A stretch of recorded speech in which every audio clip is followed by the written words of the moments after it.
Okay, we're at 26. Thanks, Jean.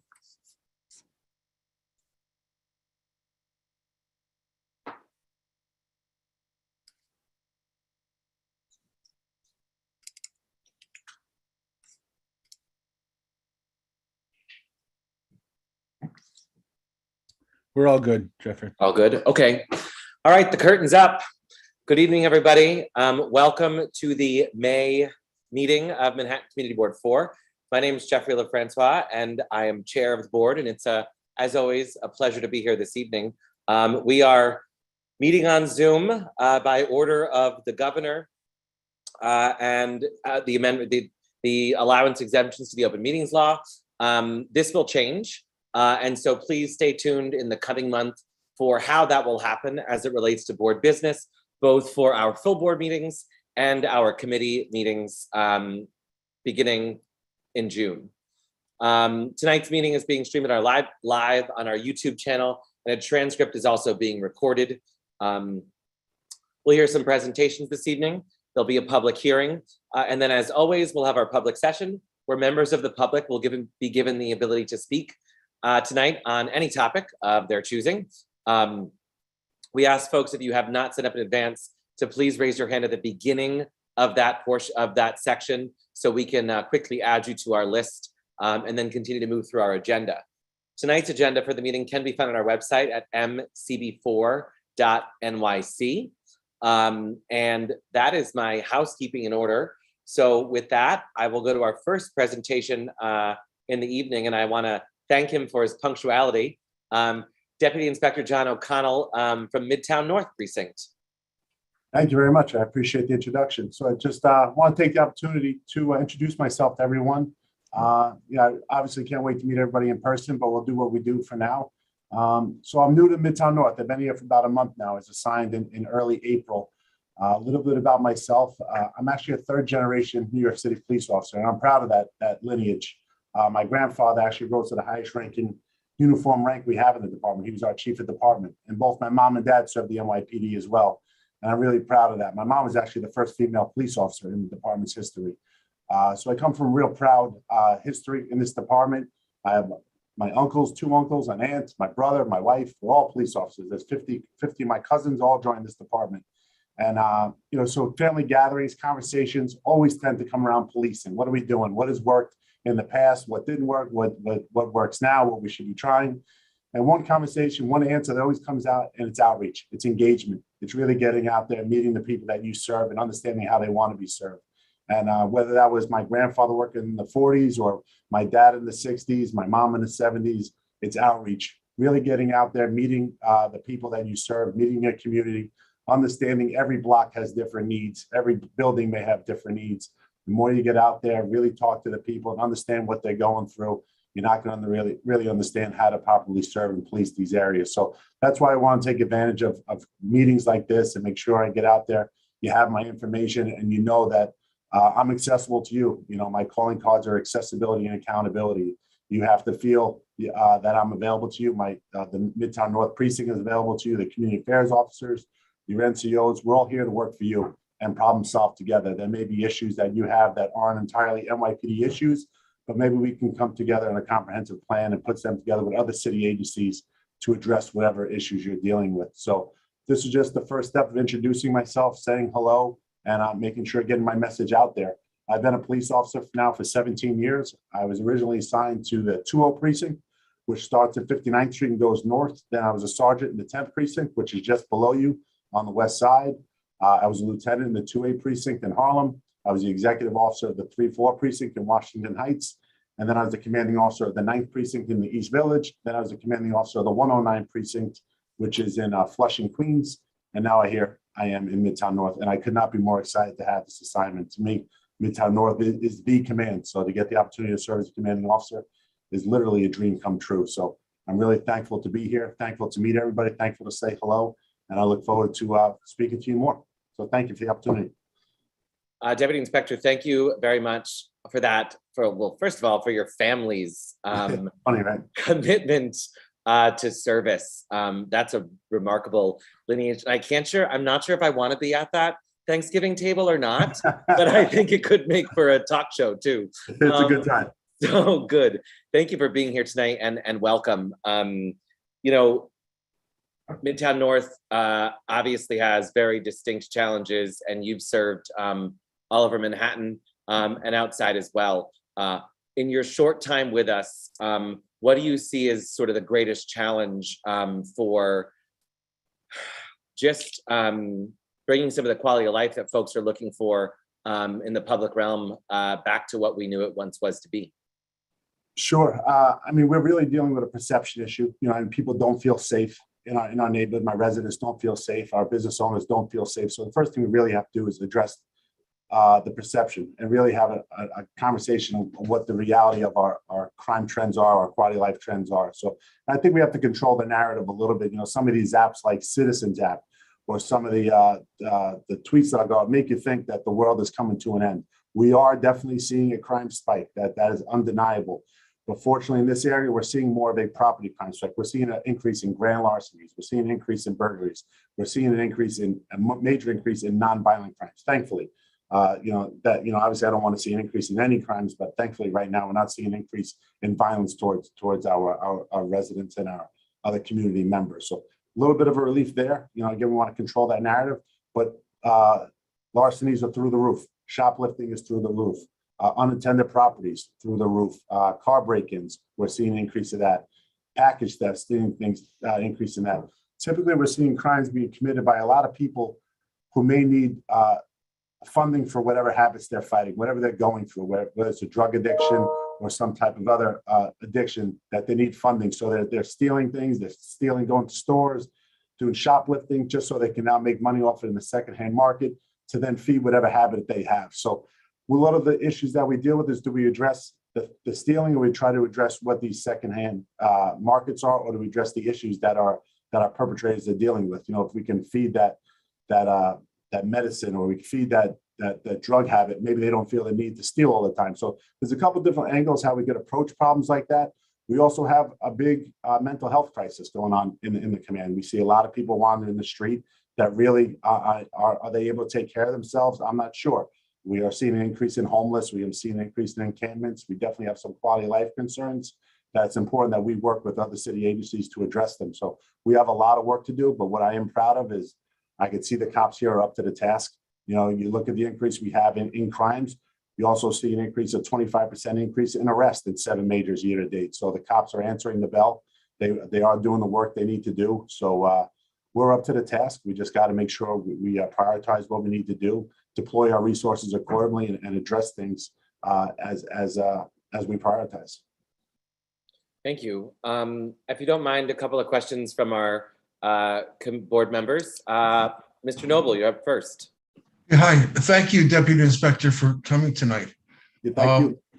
I've got a question about, the additional manpower that the mayor says is coming to, various precincts, between, I think it's 9 and 2 a.m., right? 2 a.m. Are there going to be extra cops on the street in your precinct? So the extra manpower, I think the mayor specifically talking about is going to commands that are seeing an increase in gun violence. Those right. top 40 commands see an increase in gun violence.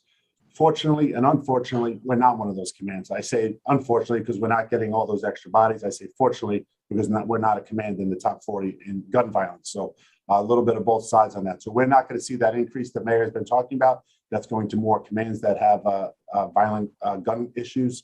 We'll get officers as they come out of the academy. We just received 7 officers this past month that graduated the police academy. When the next class goes in, I hope to get a larger distribution of officers in that. So we'll pretty much see. We also get a decent amount of representation during the day from CRC. They come and they help us patrol some of our high-profile areas. We do get help from the borough. It's called.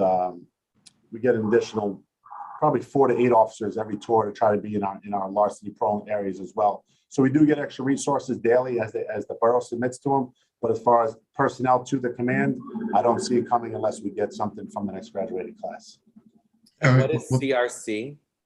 It's the Critical Response Command. So they typically are deployed to high maybe terrorism targets or or high targets where there's threat levels, things like that. But if they're not being utilized for those high terrorist targets, they can be utilized in other fashions in like a command like Midtown North and Midtown South, covering high profile areas. You know, one other personal thing, I'm fascinated by your family history. It really is quite astounding. Yeah. Let me ask you if Greg O'Connell is one of those 50 police officers. He's not. So my grandfather's name was Michael Lonigan. So the most of the tree falls under the Lonigan side. Oh, well, you should have said his name, because the old timers among us know that name. Forgot, you know? Yeah. So, I mean, that's a famous name. There you go. So that there's family that owned the Tully Funeral Home. You may remember that. That's now, I think, Buckwell Funeral Home. So our family had that. So we have some ties to Midtown North for going back a few ways. That's amazing. Great. Thank you again. Katie. Thanks. Thank you so much, Deputy Inspector, for your comments and talking about how accessibility and accountability are so important to you. And that's one of, those are your priorities. That's wonderful to hear. So you mentioned that perception issue is, a challenge, and that you need to control the narrative. So I had two questions. One is, do you have any ideas about how we as a community board and active members in our community can sort of help with that issue? Because we would love to support you in that. Yeah. And then my second question is, you had mentioned about how mental health challenges have really spiked. Yeah. And I was just wondering how in particular, like, is there extra training, or do you have people coming to help with that? Because that's obviously, I would think particularly tricky to deal with. And how are you guys addressing the people who are really wrestling with the mental health issues? Sure, great question. So to answer your first question about how you could help, hopefully you have contact information for our community affairs officers, who are probably the best in the business. Our community affairs are fantastic. Our NCOs hopefully have their number. So if there's something going on, if there's a report, if you're on that Citizens app and there's some type of report on there, maybe a robbery or a hate crime, something that comes over that really gets everybody very anxious. We see certain things come over the radio or on that Citizens app, reach out to them and you get the truth. They'll let you know what really is going on, what the reality is. And then we just want to get that word out there. If you have some type of social media, you can say, hey, we spoke to the Midtown North Community Affairs. This is what is going on, X, Y, and Z. And if there's anything really to be worried about, because unfortunately these Citizens apps and some of these horrible phrases, hate crime, the stabbing, it's, oh my God, what's happening? And that doesn't get fixed at the end. Maybe that isn't really what happened, isn't the case, but no one ever fixes that at the end. You left that afternoon thinking some horrible incident happened on 56th Street. I'm just making that up. And no one ever tied that together for you at the end of the day. We want to be able to tie it together, let you know what that incident was and what we investigated and what the reality of it was. And I think it's important. And that's what I mean by controlling the narrative. We really have to tie these stories together, make sure people have a true understanding of what issues and what has actually occurred. And just don't let that perception fly out there, that narrative fly out there without being controlled. To your second question, it's a huge challenge. Mental health crisis is an issue. We as officers are not fully trained to, we can't go out there and really make any type of mental health assessment on anybody where we could have them committed to a hospital or anything like that. But what we are doing now is working with the city agencies that's provided to us from the mayor's office, utilizing 311 or 911 or our own observations of finding someone that we may think is a person in need, requesting that assistance from the mayor's office for someone that can make an on-site evaluation, mental health evaluation. And if it is deemed that person is incapable of caring for themselves, we can get them to a medical facility where they can be properly treated. Or at least if not at that time, we can maybe start the footprints of a relationship with someone, maybe getting them off the street, getting them into care. Because it's just amazing how many people refuse services that don't want to come off the street. It's astounding to me. It's sad to see that's their view of what our shelters are like. They'd rather be on the street than on the shelters. There's certain restrictions that many people have going into shelters that they don't want to abide by, they don't want to deal with, so they prefer to be on the street. So we just have to do a really good job doing the outreach, providing more information for these individuals of what's available to them. Maybe it's not a shelter, maybe it's a hospital, maybe there's some other type of option they'd be more open to. So that really falls on us as a department to work with the other agencies and really educate all my officers to make sure they're giving out that information when they have these encounters with anybody on the street, to really provide them with the proper information of some of the options that are available to them. Food, the most basic necessities, where you can get some food, where you can get water, just basic necessities that some people may not be aware of, and they may make the decision to commit a crime in order to get that food or get that water. So maybe we can provide them with the information, provide them with some resources. They won't feel so helpless to commit crime. So that's the thing. Again, it's outreach. It's outreach and education, getting out there and really educating my cops and educating our community. That's what we could do. So hopefully that somewhat answers your question. Yes, thank you. Thank you. Hector's going to have the last question tonight, but so we'll go to Jesse next. Thank you. Hold on, Deputy. Hector, hold on. No, I was just saying that no more hands after you. So we're going to go to Jesse, and then you'll have the last word. I'm sorry. Gotcha. Go ahead. Sorry, Jesse, go ahead. No problem. Thank you very much, Inspector. Thank you again for being here tonight. I would love to. I just want to follow up on all your mentions of the Citizens app. I actually haven't heard the police officers discuss it often, and I'm curious, since it's relatively new in the last few years, how the NYPD is utilizing it. You've obviously made clear your very well taken points about some of the pitfalls, including inaccurate reports that are clearly scaring our residents. But do you think it's an overall useful tool? Do the benefits outweigh the burdens? How do you guys use it? I mean, is it something that we should be thinking about as we think about modern policing in our city? Well, so you'll see some great question, great points. You'll see some video on that, and you're like, wow, that's important video. We might have even see a perpetrator. There may be something in your video that tells me a little bit of story about my incident. I would prefer you gave that video to 911, or gave that to me here or the NYPD, to the tips hotline, as opposed to posting on Citizens app. And I say that because there becomes issues as far as how we can utilize that as evidence. We can't say who took that video, when it was taken. So it gives us, as people say, hey, it's right there in the video. There's legal things involved as far as getting video off the internet and how we utilize it. So I'd rather you as a witness bring that to us, that great video that you have of the incident. You know what I mean? And some of them, they're really hands-on witnesses. So I'd always prefer come to us. So Citizens app doesn't provide you contact information, so I can't contact you on that video. So that'd be my only thing I would ask for.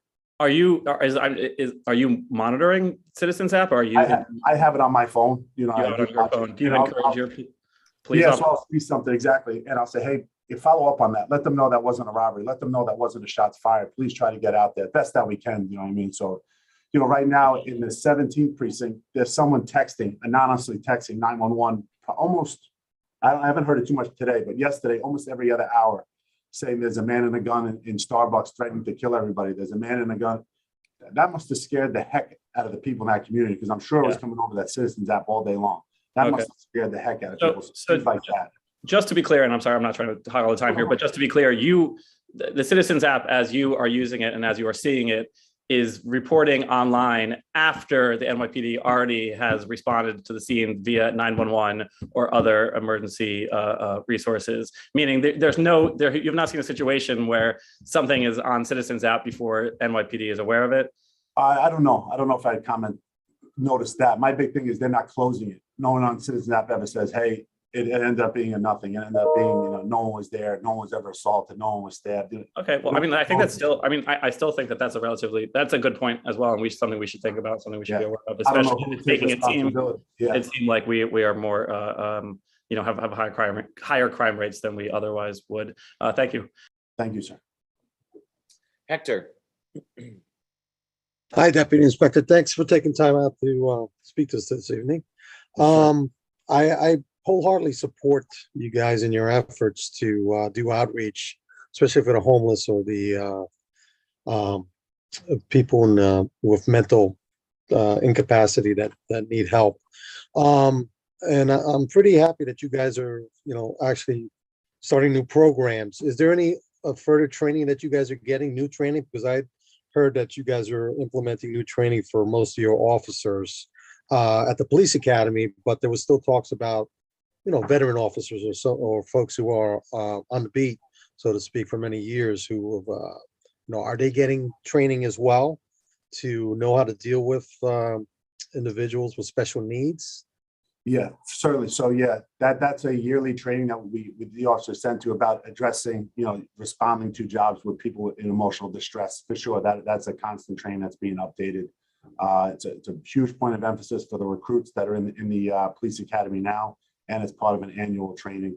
It really just how to deal with them, how to understand maybe you don't need to take the person into custody. Maybe if they're in a room where they're not harming themselves and they're not harmed to anyone else, maybe just shutting that door as opposed to, trying to take that person into custody and waiting for, medical or emergency service personnel to come and safely take that person into custody. Things like that, just learning different tactics is important. And, and it's an evolving, police is constantly evolving. We're learning more. We're getting new equipment, less lethal equipment, learning how to utilize that, how to protect ourselves as we try to take people into custody to protect themselves. It's a constant evolving training. Thanks, thank you. And just one more thing to support what you were saying about Citizens app. I've seen it firsthand where incidences are reported on Citizens app, and I use it as a tool. I mean, they've gone to a subscription base, which I'm not too thrilled about, but it's gone monetary, obviously, because of the popularity. Yeah. But yeah, I've seen instances reported, and then I talked to the officers on the scene, and it's nothing like what they reported. Like there was a huge fight happening when basically it was just a homeless individual who was getting a little antsy at a pizzeria. It gets blown out of proportion. So I do understand that the accuracy is in question at times, but it is somewhat of a decent tool, but you just have to take with a grain of salt. What I see there, sometimes there's people that maybe aren't comfortable talking to 911 or talking to a police officer that may have been a witness. So there is good information on there for us to utilize that may point us in the direction as to help us maybe who committed the crime. And that's really important because I understand not everybody right at this time is comfortable talking to an officer or calling 911. So I understand that. So that's why I appreciate and utilize some of the comments in it. But also my big thing is we're not closing it. We're not taking responsibility for the opening of this message. We didn't close it and let the people know the reality of what it was. Great, thank you, appreciate it.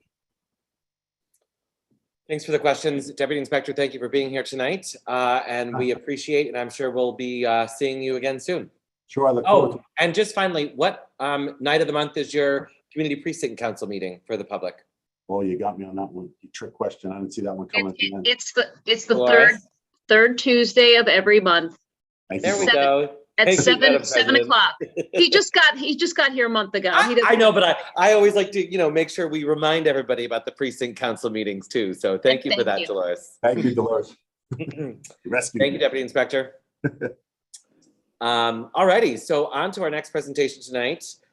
We will be hearing from an organization called imentor, and they're going to be talking to us about long-term mentoring program for high school students. And I believe I saw somebody, Rachel. Yep, I'm here. Just bear with me 1 minute while I get my screen up.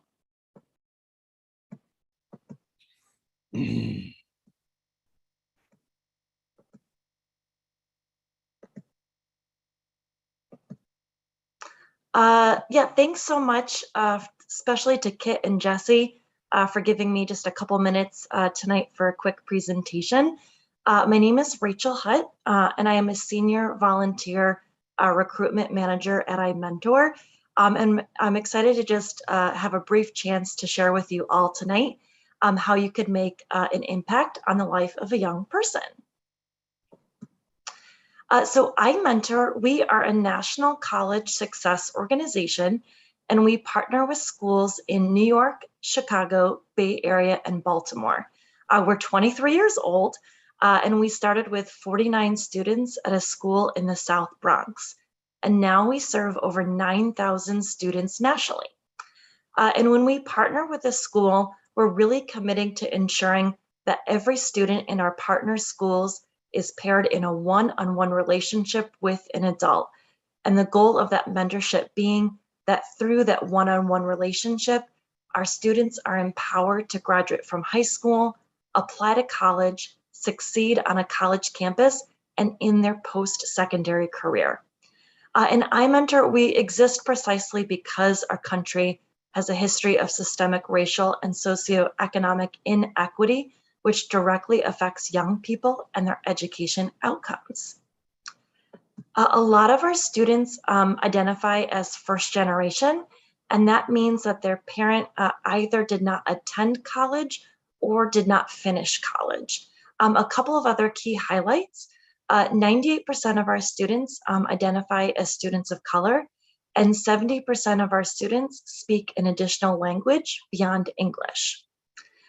Here's a quick overview of our current partner schools. Currently, we work with 13 different public high schools in 4 out of the 5 boroughs. And within Manhattan Community Board District 4, 2 of our partner schools are in your district. We work with Business of Sports School and Hudson High School of Learning Technologies within Manhattan Community Board District 4. A little bit about mentor qualifications. We ask our mentors live or work within commutable distance to one of our flagship regions. Obviously, we're talking about New York tonight. That said, we also welcome, like sometimes we have mentors from North New Jersey, Long Island, and Westchester as well, as long as they can commute to their mentee's school 1 evening per month. They're also allowed to be a mentor in our program. We do ask our mentors be at least 21 years of age. And while a lot of our mentors happen to have a 2 or 4 year college degree, we also welcome mentors that don't have a college degree to still apply and become a mentor with us, because we understand a lot of our high school students do wind up going to college, but we also have high school students that are on other pathways, whether that's a certificate program, gap year, immediately going out into the workforce. And so we have mentors that come from a variety of different experiences, and we welcome those prospective mentors to join us. A little bit more about the mentoring experience and program and asks that we have for our mentors. So it essentially is a 2-year commitment. So how it works is mentors are matched one-on-one with a student at the beginning of the student's junior year of high school. So the adult mentor and student mentee stay together through the student's junior and senior year of high school. So the minimum commitment is it's a 2-year commitment. There is an option to continue an additional 2 years once the student is in college or is in another pathway. And we have a very robust post-secondary success program.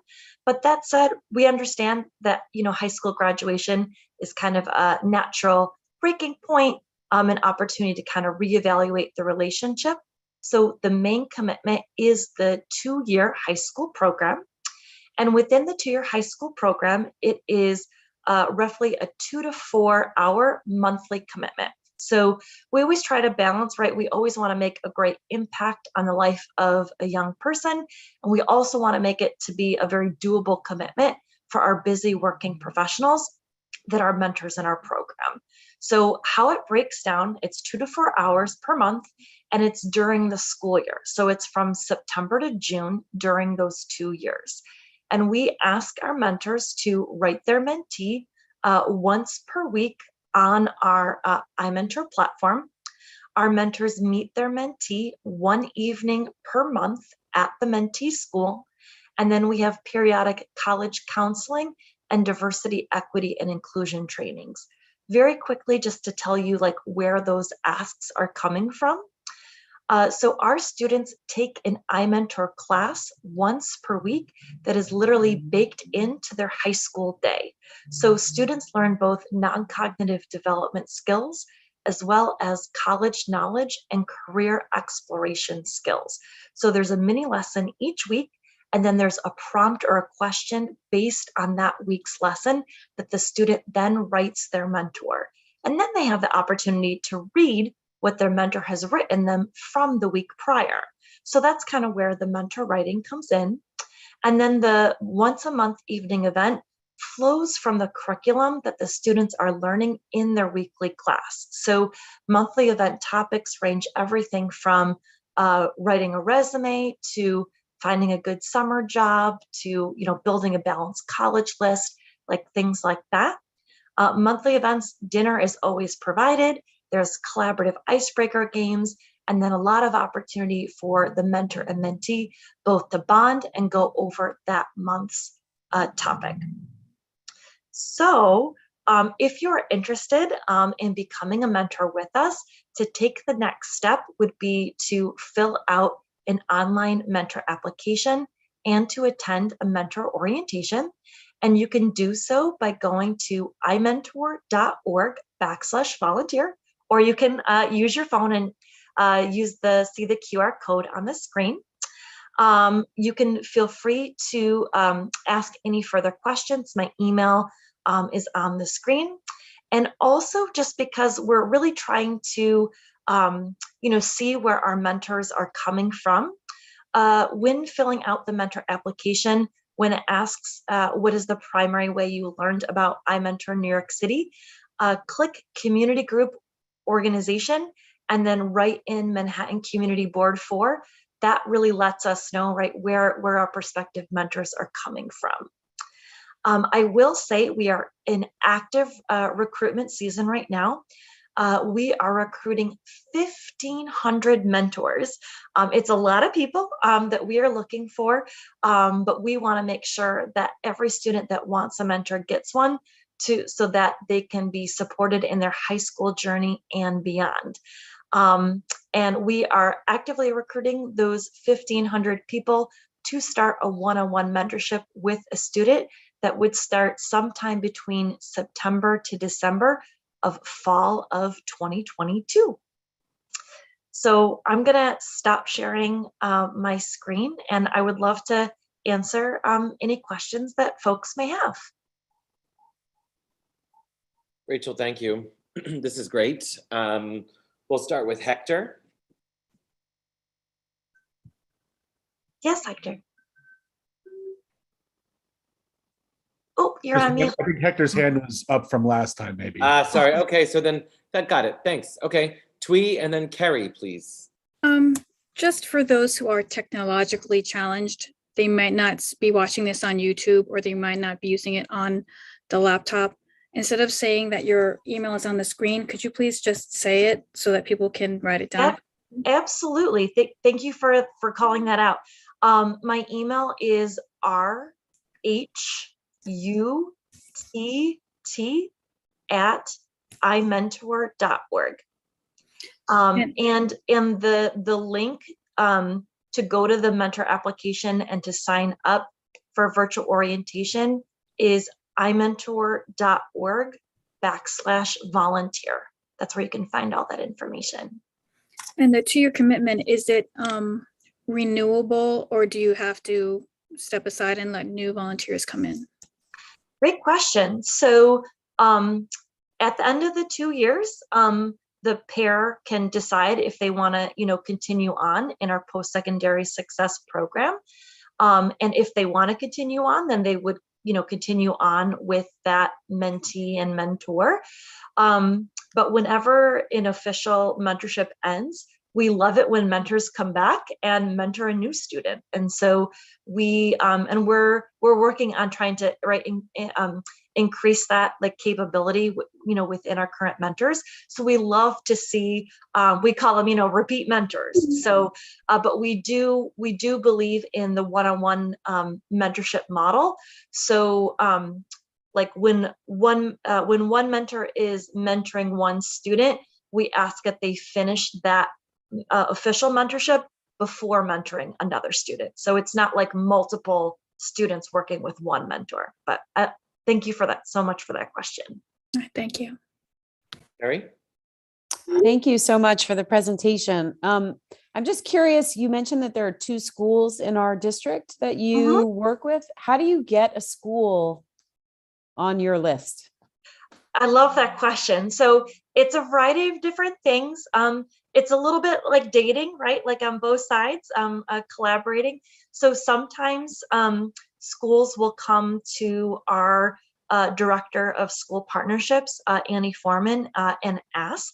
I will say we have a little bit of a waiting list of schools. So there is a greater need than our nonprofit can fulfill. And I'll explain briefly why that is. But then also on iMentor's end, we look for a couple of different things. So we look for schools that have a beginning going college culture, but maybe kind of need that extra oomph to like get them over the edge. And what I mean by that is we often partner with schools that maybe like have a college counselor, but could use extra support, because what our program does, right, is like the national ratio of college guidance counselors to students is 1 to 424. So what our program does is, right, take that massive gap and bring that down to a 1-to-1, ratio, 1 caring adult mentor to 1, mentee student. And so we're often kind of looking and seeing like, does that like culture fit match with the school? And then we also, we often work with Title I schools, so schools that are have like a students that have a greater economic need. And then we also look for schools that have like decent attendance, because we want students, we want students to get the most that they can out of this program, and that means that students that are attending school relatively regularly, and that would attend these once a month evening events, because it is right, the monthly event, I should say, once a month, it is from 6 to 8 p.m. at night, and so there's accountability, right, on both the mentor and the students end, that they're both going to show up for each other. And I will say just briefly about speaking about like a little bit about the waiting list. On iMentor's end, there's always 2 different factors. So we are a nonprofit, so we raise funds from a variety of different sources, whether that is foundations, corporations, individual supporters, a variety of funding sources. And so whenever we expand and go to a new school partner, we always have to raise funds for that. And then also we have to find mentors.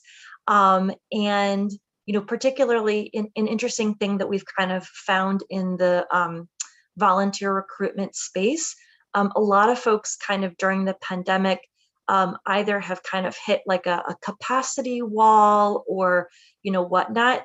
And so volunteer recruitment has been particularly challenging, particularly with looking for, like that long-term commitment of 2 years. And so we also always need, mentors, that like our program doesn't work without mentors. And so whenever we're thinking about expanding, we always think really deeply about can we fund and can we find more mentors to serve our students. So those are different factors that come into play. Thanks, Thank Rachel. you. James, I'm looking to you for a quick question for the final, please. Absolutely. Hi. Great presentation, Rachel. You all are doing very important work. A couple questions. One, in terms of your success metrics, do you do like a in-processing questionnaire to indicate what the likelihood of a student is going into the program and then coming out of the program as far as their interest in college?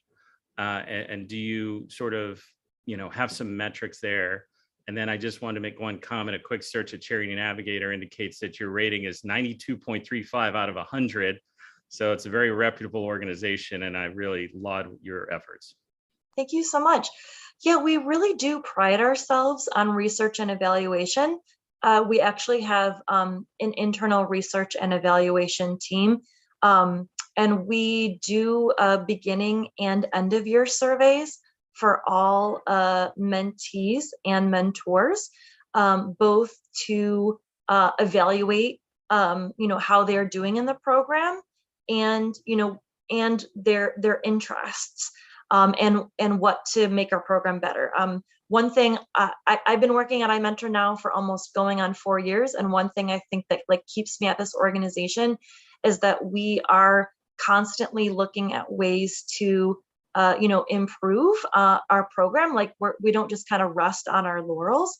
And I will say, like, one thing that we're really proud of is our metrics. And so for the there are metrics in regards to like the national rate in which students both matriculate, enroll, and graduate from college.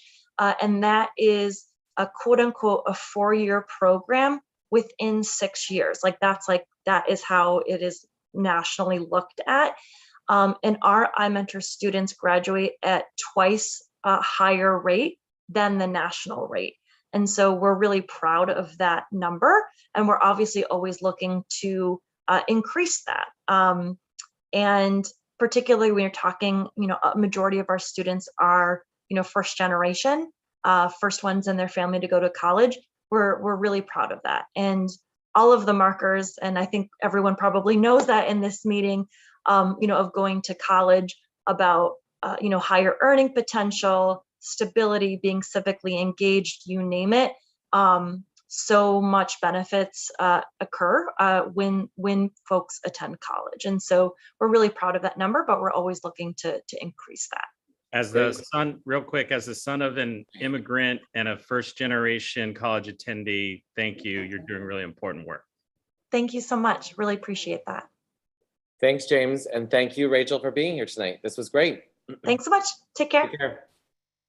All righty. Next item on the agenda is our public hearing for the night. And I want to pass it over to our co-chair of the Transportation Committee, Christine Berthet, who will take us through a public hearing regarding the 9th Avenue Roadway restoration and upgrade project in Hell's Kitchen. Thank you, Jeffrey. Do you want me to do a little intro and then call the people? Yeah, if you want to, sorry, Christine, I should have, just a quick summary sort of what's happening on Upper 9th. And then I believe there's a couple of folks signed up to speak. Yes. Okay. So, as you all know, the upper part of 9th Avenue has been in quote unquote construction for the last, 10 years with the replacement of the water main system. And at the end of that work, the plan was for DDC to reconstruct the avenue. That plan was coincided with last year summer. And at that time, the decision was made between the board and the elected and everybody that it was not a good idea to do it because too many restaurants would be displaced and they still needed time to get back on their feet. So that project was put on the back burner at that time and then came back this year in May. It was presented to us this month, and it came back with some benefits. Is that while they were we're going to reconstruct the avenue, they would also take the opportunity to widen the sidewalks on the east side of the avenue and relocate the bike lane in the further west. And so, it's something that we've been asking for for a long time, to have wider sidewalk on 9th Avenue. But at the same time, unfortunately, it is going to displace 34 sheds, dining sheds, which have to be dismantled and make way for work, which is going to happen between May 23rd and November of this year. So that's what we are talking about. And I have two people. Can you call Sarah Genevieve Stewart and Paul Yadarola? Would love to, but they don't seem to be in the attendees list. So I don't know. Really? If they might have just not shown up. If one of them is the phone number that's called in, you can press *9 and that should raise your hand and we can bring you over. But I don't have Paul or Sarah in the attendees list. So they might just not have been able to show up. We have someone just raise their hand right now, if everybody's all right with that. I guess we are. Yeah. All right. For the public. All right. I'm bringing you over, Matt. You need to accept. And who is that? Matt Birdie. Okay.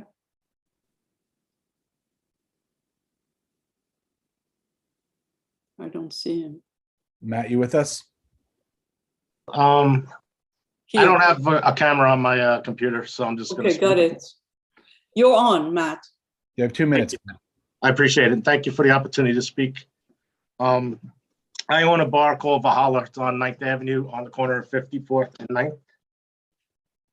I spoke to many merchants. We all agree that this project needs to be complete. It has been going on for many years. And we all know that it's going to be beneficial to the area when it is complete. The overall concern that most of the people I spoke to are having is the timing of the restart. There's no denying that everyone was hit hard one way or the other by COVID. And speaking on behalf of myself and others, we are not even close to getting back to normal. We scratch and claw each month just to make payroll and the rent for our locations. May and June has always been, even during the normal, quote unquote, times, the best months to offset, the revenue that we lose January and February and July and August. So many of us were hoping and still hoping to push the project to start in July, giving us all the opportunity to make up some of the revenue in May and June. Also, this project, besides the fact that we just lost our sheds, which for us cost us a lot of money to build, we didn't get started until April 2020. We had no opportunity to open prior to that. So we invested a lot of money in the sheds, and we just actually spent a lot of money just to remove them. So it's a huge hit in addition to everything else we've been facing. Our concerns too with the construction is that everything that's associated with it, noise pollution, the actual dust, it's going to make Hell's Kitchen much less desirable in our area for tourists and residents alike. And they are the lifeline for our business. But basically, that's all I have to say. I don't know if I made my point. I'm a little nervous. So. You did. Thank you. And should I respond with some information or not? Please. Well, it's a hearing, so we're just listening. Why don't you wait until you present on the letter? And we have the letter tonight. Yeah. Okay. Thank you, Matt. You're welcome. Thank you, Matt. Thank you for the opportunity. So the other two people are not there? I will check one more time. I do not see Sarah and I do not see Paul. So without any other person, this hearing is closed. Thank you, Christine. And we'll be taking up a letter on this item later during the meeting in our business portion, where we can share more info and have questions if there are some from members of the board.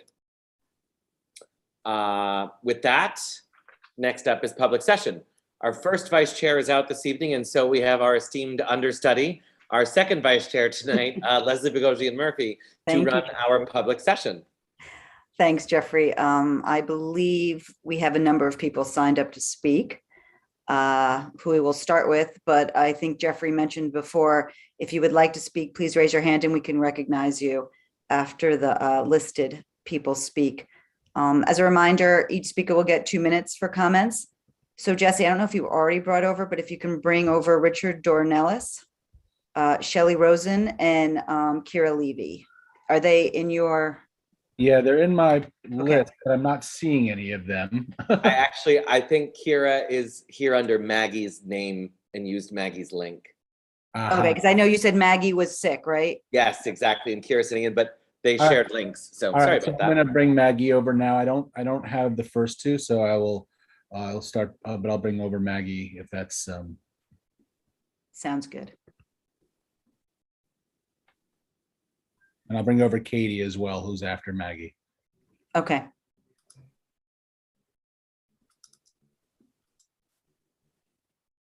Are they accepting your invitation? They should be. Who wouldn't accept your invitation? Hi, not Maggie. Oh, I guess I should change my name. Hi, I'm Kira Levy. Hi, Kira. Attending on behalf of Hudson River Park Trust. Maggie was unable to make it tonight. Great, Kira, you have 2 minutes. Go ahead.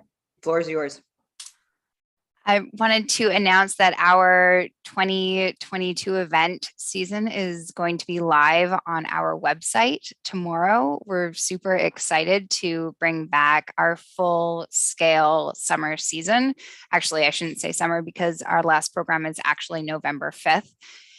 We are moving our popular dance and HRPK season up to Pier 76 and Pier 84, which will start with Sunset Salsa in June and then lead into Bollywood and Bhangra in July, an Afro-Caribbean lesson in July, and then Bollywood and Bhangra will be at Pier 84. Submerge is coming back to Pier 84 for 2 days now in October, and Pier 84 will also host Pumpkin Smash again in November. Lots of information will be on our website tomorrow and Friday. So please sign up for our mailing list if you would like to receive event announcements and calendar details. Thank you, Kira. That was quick. I was told to be concise and pack as much information as I could into as quickly as possible. Thank you. Jeffrey And trains you know us what? well. I do have to mention that you guys have a great, when you put out the all these on the weekly email. So if anyone really wants to know, it's all listed there. Thank So, you. Thanks so much, Kira. Jesse, Katie Savage. Katie Savage is up. Great. Hello, I have two quick announcements, two different organizations.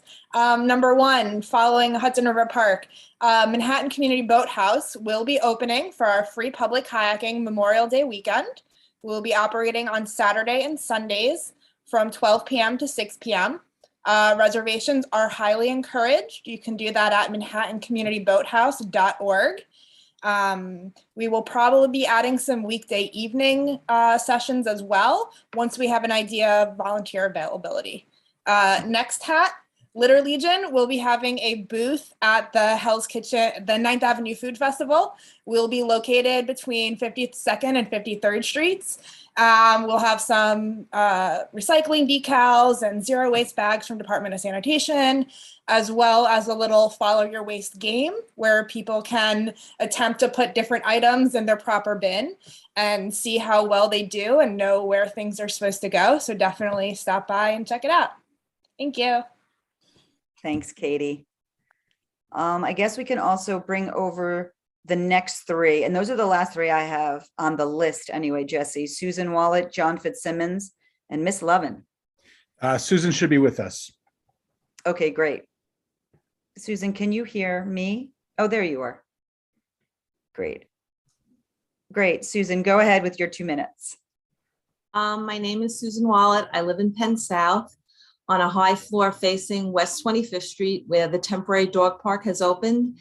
In recent weeks, the level of disruptive noise has increased enormously. The sound from the dog park, which is sandwiched between two walls, reverberates in the open space, which Penn South is fortunate enough to have. I am consistently awakened by dogs barking, usually prior to 8:30 a.m., which is much earlier than my regular wake-up time. I am retired, as many residents of Penn South are. I now hope for bad weather in the morning. Is it possible that something could be attached to the walls on each side of the dog park that would absorb some of the sound? The noise is not consistent throughout the day, but the early morning hours, as well as lunchtime and after work hours, are the loudest. Some dogs bark loudly and for a long time. The hours are 8 a.m. to 8 p.m. and the park is supposed to be locked during other hours. Yesterday, the last people left the park close to 8:25. The park was not locked when they left. I expect that more people will be using the park and staying later as the weather gets warmer and the days get longer. Most dogs and dog owners are great, but there are always a few who do not follow the rules. These are probably the same people who do not follow the rules about picking up after their dogs, which is why we now have Eric Botcher's There Is No Poop Fairy initiative. My greatest concern are early morning noise and the efforts to make the dog park permanent. Before this temporary status is made permanent, please revisit this issue and consider those of us who live close by. It is reasonable for dog owners to want a place to take their dogs to run freely. It is not reasonable to have that place be in a densely populated residential area. I'm sure an alternative use for this piece of park can be found that does not disturb the nearby residents. Thank you.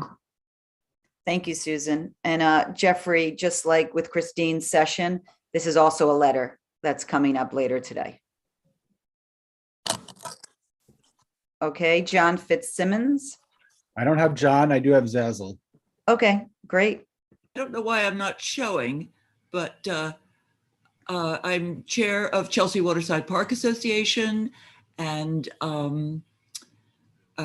thank you for considering the street co-naming in honor of Robert Trent Lyon. I'd like to request that if the initiative goes forward, that we have a meeting on site with DOT to determine the location of the street co-naming. So perhaps it extends from 22nd to 24th, or is at 23rd and 11th. Thank you. Thank you so much. And then Lisa Wager. I was going to say, it is not a CB4 meeting or a public session without Lisa. You're on mute, Lisa. You're on mute, Lisa. Thanks, I think. Oh, sorry, I have to reset my timer. Okay. Hi, I'm Lisa Wager. I'm the Director of Government Community Relations at the Fashion Institute of Technology, the SUNY College, on 27th between 7th and 8th, with a residence hall on 31st between 9th and 10th, which is in the district. There's some exciting stuff happening at the college. The annual graduating students exhibition will be on view from Tuesday, May 17th through Sunday, May 29th.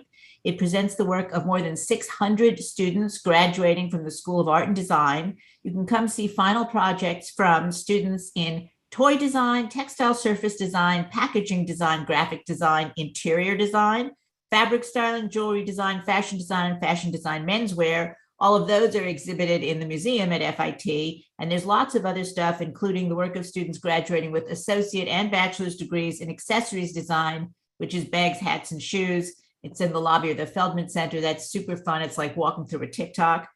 This is award-winning work. It includes thesis projects. It's the manifestation of several years of research, experimentation, critical thinking, and advancing artistic skills.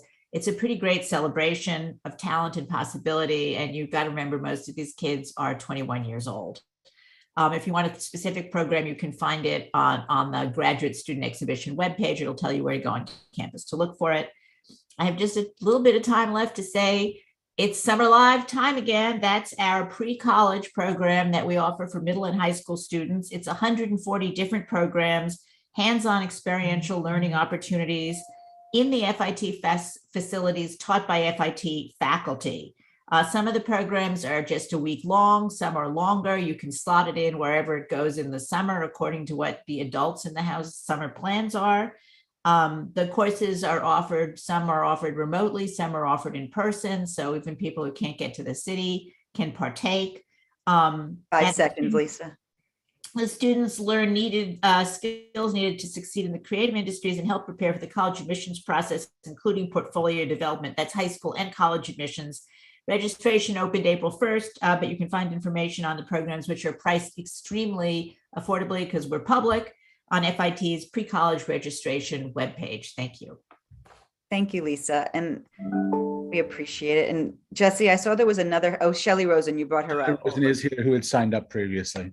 Oh, great. Thank you, Shelley, for joining us. Hi. Go ahead with your 2 minutes. So I am very supportive of the new dog run. I know there's a lot of really happy dogs and happy families. People are very excited about it, and I know that it's a work in progress. I think that the users of the dog park are really determined to try to be considerate to neighbors, and I think it's a wonderful addition to the community, and it is it's really brought a lot of people together. I'm aware of some of the complaints about noise. So we're really working to try to reduce, because there's barking and there's barking. There's excessive barking that goes on for a long period of time that people are not addressing.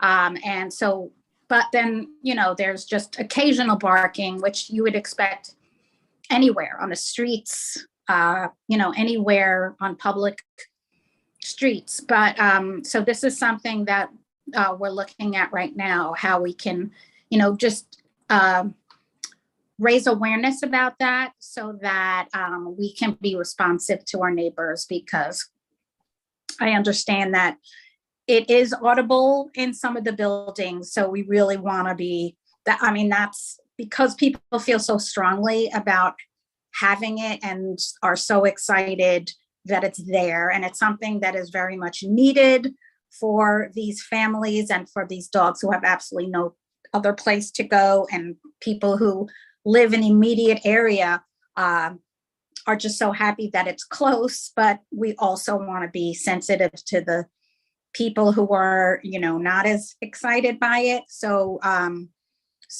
it's brand new. We're trying to work out whatever kinks there are to make it can be. Thank you. And Shelley, I don't know if you were on before, but we do have a letter coming up on this later in the meeting. Okay, great. Great. And Thank you. You're welcome. I think that's it, Jesse, right? That is I it. want to, Don't see any hands, and we had gone through our list. Great. I just want to thank everyone for signing up and sharing comments. Jeffrey, back to you, all yours. Thank you, Leslie. So moving forward into more of our agenda, I will take a motion to adopt the agenda as proposed. A couple of items have been tabled this evening. Any questions or comments on the agenda? I'll take a motion to adopt, please. I'd like to make a motion to adopt. Thank you, Rob. Is there a second? Second. Thank you. Agenda is adopted. On to the minutes. Thank you, Katie and Blake. Are there any questions or comments on the minutes from April? Hearing none, I'll take a motion to adopt the minutes, please. I'll give you a motion, Jeffrey. Thank you, Leslie. Christine, was that a second? Thank you, Rob. Okay, minutes are adopted. With that, we're going to move into reports from our elected officials. And I believe we are, is our deputy borough president here? She yet? is on. She should be over. Okay. I'm here. There she is. Can you see me now? Hear me now? Yes. I want to take a minute to introduce, I don't believe we've had the opportunity to do so, Deputy VP, you to Community Board 4 this evening. Thank you for being here tonight. So I will give it to you for an update from the Borough President's office. I am thrilled to be here. Thank you, Chair LeFrancois. It's funny, as I was listening to everyone talking about the dog park, my dog was behind me whining. So I can relate to all sides on this. Thank you all for having me here tonight. I'm thrilled as always. I'm Keisha Sutton James. I'm Deputy VP, and I'm thrilled as always to visit all of our all of the community boards. But this is my first time getting to come to 4, so this is fun. Just a quick update on behalf of the Borough President. Yesterday, myself, Aya, the other deputy, and a really nice Tricia and many other folks from our office attended the rally yesterday in Foley Park around the SCOTUS, the leaked SCOTUS opinion around reversing and really destroying and gutting, destroying Roe v. Wade. He called this action a breathtaking setback and a brutal blow to millions of women and all who believe in reproductive freedom. I think there are many of us on this Zoom right now who are horrified and terrified, frankly, around not only this decision, but says about what the decision can imply about what we can expect from the court going forward around many other issues. So we're focused on it. And of course, the Borough President was out speaking out in support of the women who are impacted by it.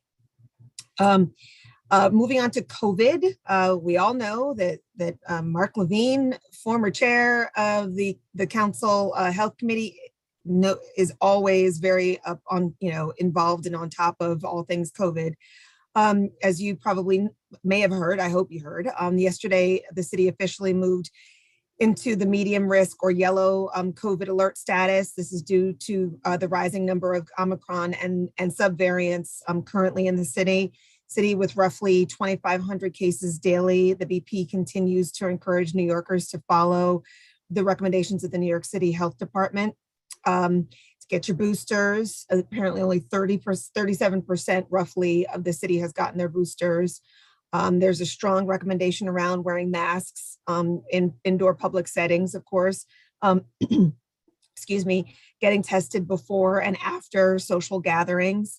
A small point on that. Obviously, if you've tested positive on a rapid, it's still meaningful to go and do a PCR so that the city has the data and knows that you have tested positive on. And otherwise, if you're just doing a rapid test at home, there isn't real tracking of that. And so it's difficult for the city to really, effectively track without getting, the PCR results. But then also, if you test positive, contact 212 COVID-19 to be evaluated for treatment as well. I should also just note that the lower half of the borough, the COVID rates are about twice as high as the upper half of the borough, which is different from the earlier waves of COVID. So I just wanted to highlight that since I was on a lower half community board meeting, just for all of you to be aware that in your particular neighborhoods is where it is really thriving in this particular wave. So please be aware of that. Community board applications are, as many of you know, Tricia and the team have been leading a valiant effort to get through a record number of applications that have been received because everyone wants to be just like each of you who is serving on this community board. And we thank you so much for serving on this community board. And we're really excited about all of the interest and enthusiasm, frankly, about serving. There were roughly almost 900 applications that came in across the 12 different boards. As I said, it was a record. Other than the year after Donald Trump was elected, this was the greatest number that since we've been tracking. We're almost finished with reviewing everything. We're in the process of doing the meetings and consultations with council members. So everyone should expect to hear a response from our office next week. And we really, really, really appreciate your patience. And that's it. I will say just, yes, please. Thank you. Thank you for your patience and work with us. Couple of other things, two last things, public restrooms. In case you hadn't seen it, last week, the borough president teamed up with Council Member Rita Joseph to introduce legislation to the city council aimed at combating New York City's notorious lack of public restrooms, which, as a global city is relative to the balance of the city, the balance of the globe's metropolitan, cosmopolitan hotspots. We are shameful when it comes to public bathrooms. It's an issue of equity, public health, and of course, sanitation. It's a real issue. It's an issue around tourism as well, as tourists come to our city and can't find, a restroom to use unless they shell out, hefty dollars to go to a restaurant, et cetera. So the legislation would require that the city publish a report on feasible locations to install a public bathroom in every New York City zip code, which would be a major step toward public bathroom access in every neighborhood across all of the 5 boroughs. So I wanted to make you aware of that. Please keep your eyes and ears open for progress on that. And if you'd like to support and encourage your council member, this is obviously just one community board, so one council member to support, we would appreciate that support. Finally, Uptown Wagon. Many of you know that this office, even under former Borough President Gail Brewer, has been partnering with a mutual aid group called Uptown Wagon, providing everything from free meals to clothing to PPE, toys, haircuts, basic medical services, and many number of services. And we do so about every 4 to 6 weeks at our Northern Manhattan office. The next one will be on May 18th, again at our Northern Manhattan office, which is located at 431 West 125th Street. And we hope to see you there. Just as an FYI, if you'd like to drop off things, you can do so during the day. And if you're coming to shop, the Uptown Wagon is at from 8:30 to 10:30 at night. Because we try to do that, when people are all done with their days. Last thing I'll say about that is that if you want to drop things off, have questions, you can contact Manny Rivera at Manny Bayard. I think Manny Rivera is a baseball player. Don't ask, and I'm not even a sports person, so I apologize for that. Manny Bayard out of our in our Northern Manhattan office, and I will drop all of that information, the address and his phone number in the chat for everyone to get. That's all I've got. Thank you, Deputy Borough President. It is great of you to join us this evening, and we look forward to seeing you again as well. Katie, one quick question, please. Yes, you mentioned that people, if they test positive at home for COVID, should go in to have a PCR test. I guess I'm just wondering, if you go into an urgent care and they just offer you a rapid test and that's positive, will that also be included in city statistics, or is it only a PCR test? Sorry, what I was saying was, I apologize. I was saying rapid, meaning I'm thinking at home. I mean, I'm thinking you're at home, you're taking a rapid test, which is usually, oftentimes what we do as a first line of defense. So that's what I was thinking when I was talking about rapid. But if you are going into a facility and they test you for, and they do a rapid test, that would count. They would record that. But I think they might also need to. They usually follow those up with a PCR. I'll double check, but I think they would also need to follow it with a PCR in order to confirm that it is actually COVID. So that's a great question. I think, though, that they would want to double check, to do the PCR as well. But I'll clarify. I'll get back to you and just make, I'll text somebody now and find out. Mike, last question. Okay. Keisha, thanks for coming. More on the COVID testing bit. Back, I guess it was in November or so, my son had the variant, and he brought it home to me, and I thought I had it, and I took the rapid test at home and it was negative. So I had the folks do the, at home, where they come and visit you at home, right? And she did the rapid test, it was negative. The PCR was positive. As a result, the test and trace folks were aware of it. They told me that they were, so I was in the system, and their advice was only to, advice, none of the actual test and trace stuff from the past. My question is whether that is still available to people.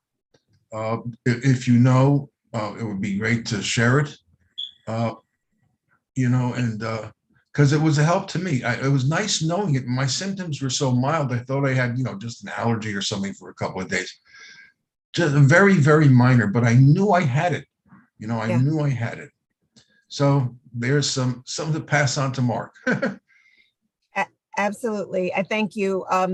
And I'm pretty sure that the at-home test and trace is still available. I was just trying to pull up the COVID website just to check and make sure, but it is a really great service.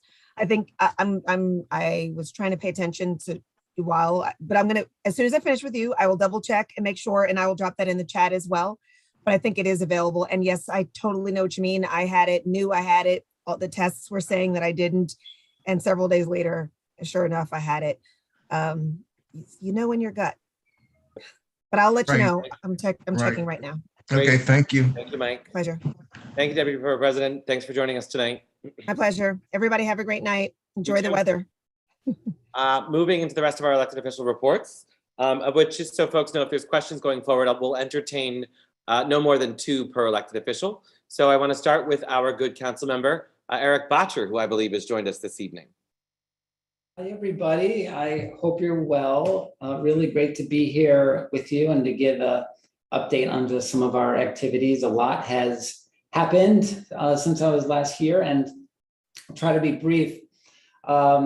We organized a press conference and protest out in front of 410 412 West 46th Street. And I want to thank Community Board 4, who has weighed in on this previously. The tenants at 410 West 46th Street are living in abominable conditions. And I did a tour of the building, and some of the things that we saw in the building are things that you wouldn't expect to see in this decade. Dark hallways, abandoned apartments, vacant apartments, totally open, that were being used by people who were coming in off the street. The doors did not lock, were just swinging open, and people were using the apartments for all kinds of illicit activities, drug use, broken windows,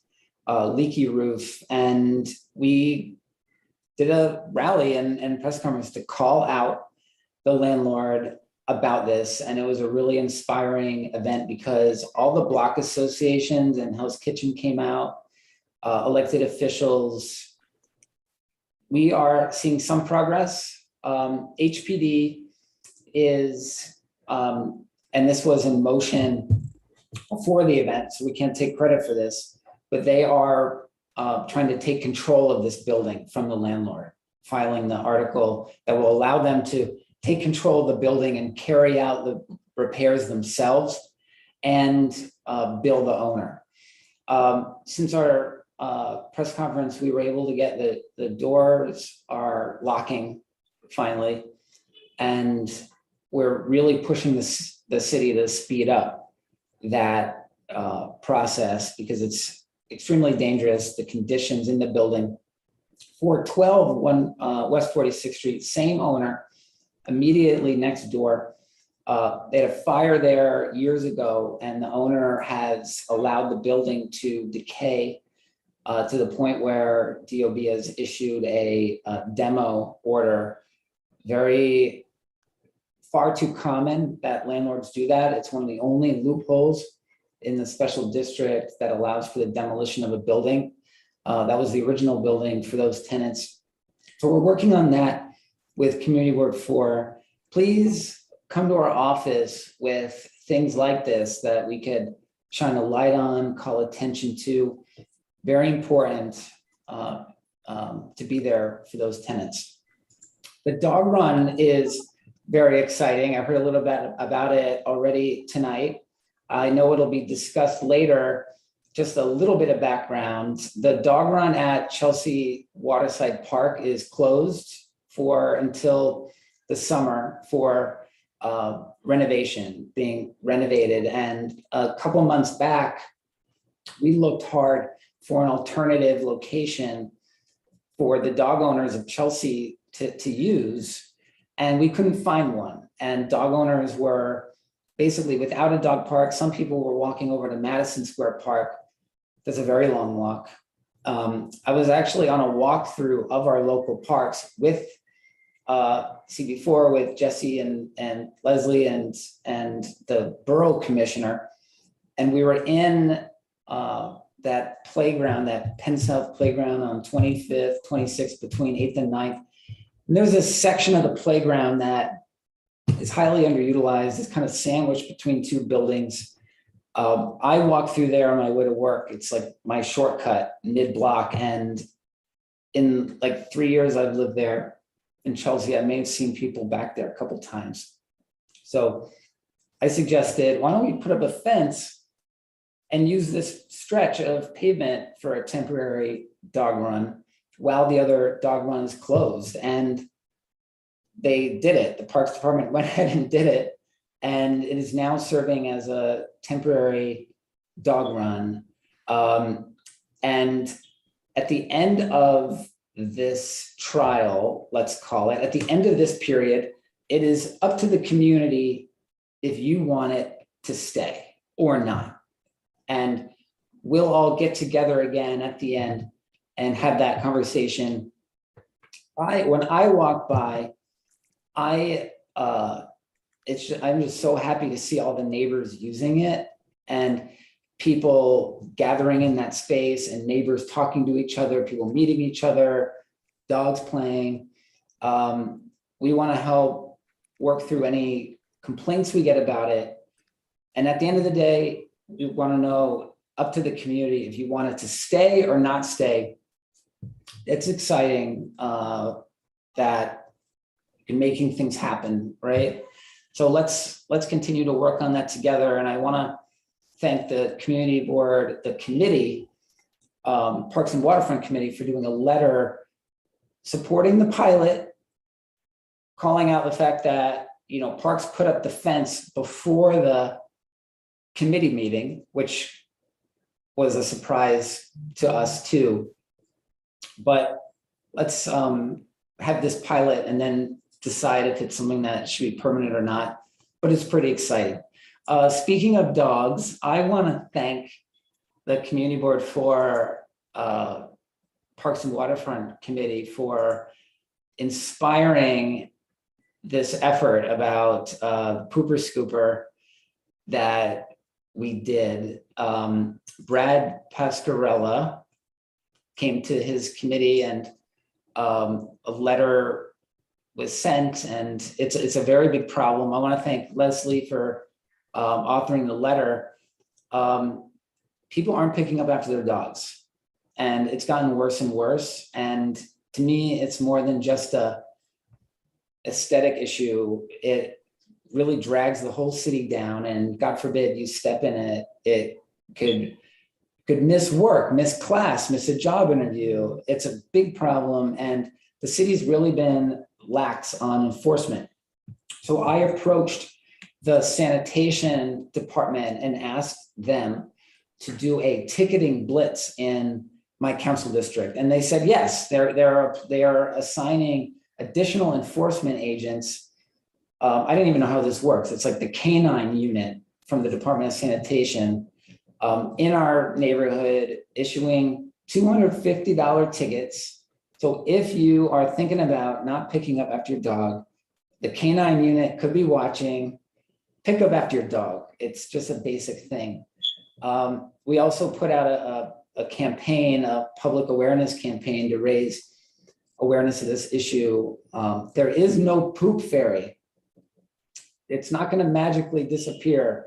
I didn't come up with that, by the way. It's been used for like decades around the country, but I love it. And I called Link you don't have to say that. We thought it was you. We thought it was you, Eric. I know. No, I said during the press conference that I didn't do it. But I called Link NYC and they said they were going to put it up in the kiosks, which is cool. So it's in the kiosk. Is it working? I hope so. One person did tell me that, kind of complained to me that people have like admonished her when she was walking her dog to pick up after her dog and nothing even happened. So she kind of like said, your campaign has gone too far. I don't know if that's why, but I think it's important right now. I've been having a lot of meetings with key stakeholders the last 125 days. I've been meeting with all the precinct commanders. I met 2 days ago with John O'Connell, the new commander of the Midtown North precinct, who is fabulous, and I'm really looking forward to working with him. My office, we're going to help him get in touch with Dwayne Reed Walgreens and hopefully some of the other chains, because the shoplifting, he really needs the partnership of the stores to make sure that they are actually reporting the theft and working and going through the proper channels. So I'm going to be helping them with that. That's just an example of the smooth lines of communication that we really try to get with our local commanders. I've been going to every school, PS 51, 111, 212, PS 33, lab school, Quest to Learn, and touring the school to make a real inventory of their capital needs. What does the school need? We have discretionary capital funds in the city council. We can also advocate with the school construction authority for the bigger ticket items. What do they need from a capital standpoint and other support that I can provide as a council member? Been having those meetings. Public safety did a walkthrough of Elliott, Chelsea, and Fulton houses with the tenant leadership there, and the PSA4 precinct and the 10th precinct to address the public safety concerns at NYCHA. One of the big problems at NYCHA is that the doors on nearly all the buildings are continually broken. So they are totally open, swinging open in the wind. And you got a lot of people coming in, unhoused individuals coming in, sleeping in the hallways. Almost a total lack of security. Very difficult situation that we're working very hard on. 100 small things. One thing that's not so small for the people living around there, the scaffolding on 21st and 8th that the whole neighborhood in Chelsea has been really troubled by because it's been up for so long, and it's been a real source of quality of life and public safety concern with people. That's going to come down by the end of the summer. According to the property owner, we've been meeting with the property owner. It's apparently coming down, they say, and we'll hold them accountable for that. The issue of scaffolding is a policy failure that I and my team and other council members are working on. I know Community Board 4 has put out some thoughtful letters on this in the past that we're working from to see what we can do to address the sidewalk sheds proliferating everywhere. The building on the southeast corner of 22nd and 7th, those Till buildings that were going to be taken down and replaced with 100% housing, affordable housing, that demolition is finally starting this month. We all know those buildings. They've been empty for decades, city-owned buildings. When those are done, the tenants that were displaced will be able to come back. On 11th Avenue, the pedestrian islands are finally going in.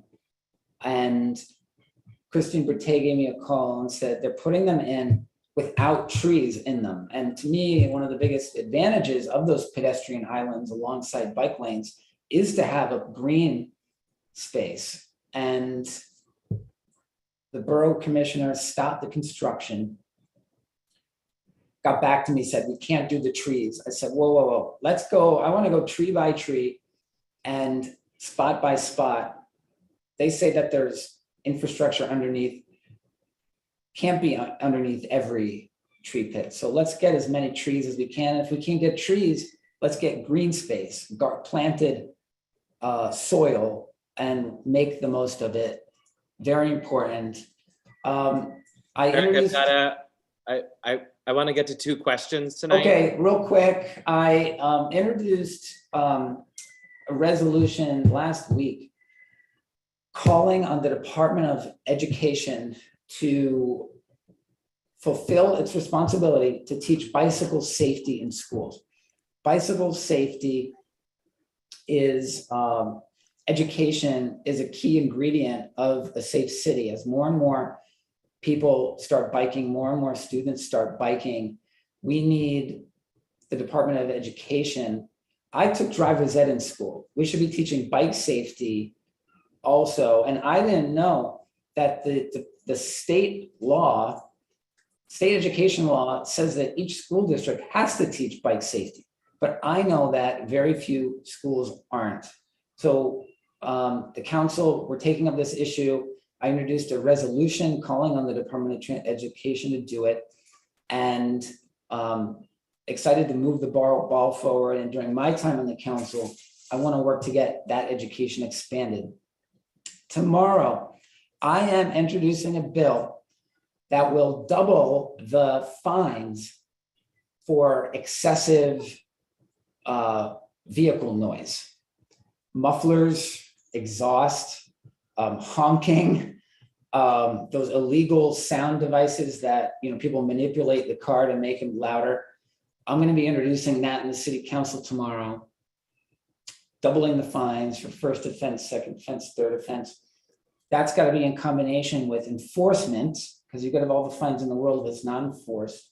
The DEP has a pilot project of sensors, like where speed cameras are, where they will potentially be able to identify with camera these loud vehicles, and that's obnoxious. It hurts our health. It drags the whole city down. So I'm looking forward to that. Those are just some of the things that we've been up to, and thanks again for this opportunity. Thank you, Eric. I want 2 very quick questions, please. Mike, right to it. Okay, a couple of points, Eric. Just, you know, I Mike, I'm think gonna implore you to go right to the question, please. Oh boy, oh boy, oh boy. I know. Well, the question is, are you aware of the fact that the NYCHA redevelopment now foresees a dog run on 25th Street, more or less right across the street from the rec center. So other folks are picking up on the need for this. As a dog lover, you know, it's a great thing. It's a bit in the future, just as the security and everything else is at the new development, you know. So if you have a chance, you can look at the Zoom meeting.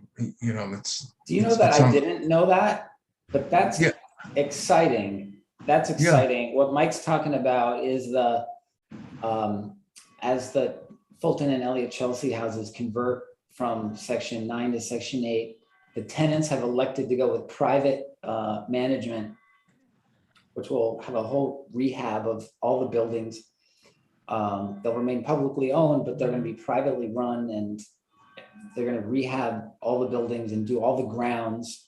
And that's where the security is very important, because they'll have 24-hour security, locks that work, cameras that work, etc. They're going to do the grounds. So that's exciting, Mike, to hear that a dog run is proposed as part of that. Well, I wish my dog were still alive. You get another one. I'm going to go to somebody we haven't heard from this evening for our final question, Roberta, tonight. Sure. Thank you, Council Member. I wanted to ask specifically about the DEP noise enforcement legislation. Appreciate the introduction. You mentioned the use of pilot sensors, and I've heard this referenced before. What I've struggled to find is information on where those pilot sensors are in fact located. Are they co-located with existing speed cameras? Could you provide a little bit more information about that? They are co-located with speed cameras, which is apparently how they'll make an audio and a visual identification. We actually requested just recently the locations, exact locations, which we hope to get. So I'll share those with you. I think Jordan Feiner from my office is on. So Jordan, let's be sure to share that with Roberta and Community Board 4 when we get those locations. I was remiss not to acknowledge Twee Pham and her fellow tenants. We did a protest, a rally outside her building on 23rd Street after the landlord had refused for over 2 years, right, Twee, to do what the city ordered them to do, is to unseal the windows. During the height of COVID, they sealed the windows and removed any ventilation from the hallway. During the height of COVID, the city ordered them to do it. And 2 years later, they finally sent out a letter. It was actually the morning of our press conference. So not a coincidence. It's annoying that it took that, but they finally sent out the letter. So I want to thank Twee and all her neighbors for that advocacy. Thank you, Eric. And thank you for all those updates and all you continue to do. We really appreciate it. And I'm sure we will see you around the district very soon. Thanks, everyone. Next on our list and final elected official speaking this evening, our Congressman, Jerry Nadler, is with us tonight. Congressman, I believe I saw him. Olivia? Olivia, are you with us? I'm with you. He will be joining shortly. So you can carry on and I can let you know. Sorry about that. Got it. So I'm going to go right into my chair's report. Couple of updates as it relates to ongoing board business. Port Authority Bus Terminal. You've heard us talk a lot about it.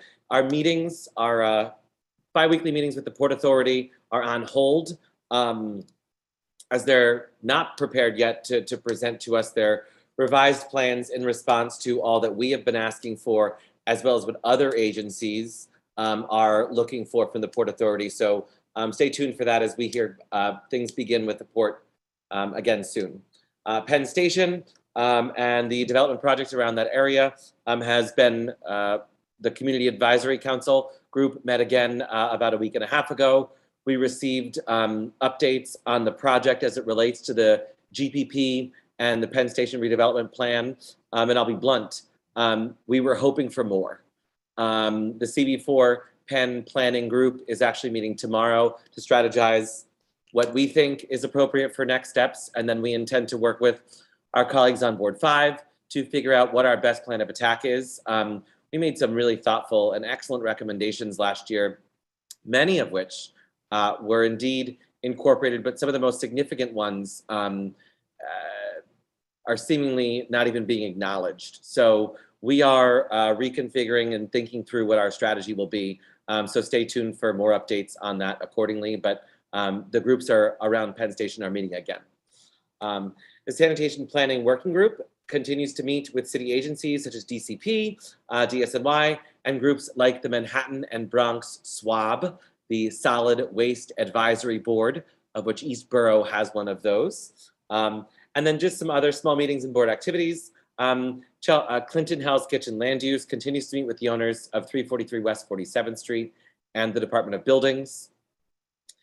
The CB4 office has had meetings with DDC and DEP regarding the water main project on 7th Avenue from West 14th Street to West 34th Street. These DDC projects for public utilities just don't seem to stop. So this will continue to be something that we monitor and engage the city with city on accordingly. We provided testimony to the Landmarks Preservation Commission regarding 417 to 421 West 20th Street and also 442 West 22nd Street. And then finally, last week, the City Planning Commission held its public hearing on the ULURP action regarding 806 9th Avenue, which is the MTA site. I want to thank Joe and JD and Paul, who along with myself submitted the board's formal testimony, and with additional thanks to Dolores and Maria for submitting additional comments as well. It was a useful hearing. We each engaged with Q&A from the commissioners. And if you have the time, it was about a 45-minute hearing, and it was, I think, worth a watch given all the time we've spent on it. Just so folks know, next steps on that, City Planning will issue an opinion.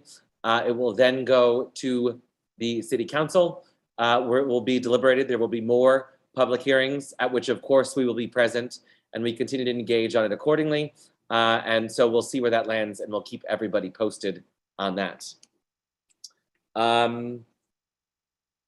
Jesse, that's it for my report. Unless you're going to tell me I missed something. No, I don't think you did. I think you did good. Do you want me? I'm going to go next. Sorry. Yes. Over to you with the chair's report. Thank you.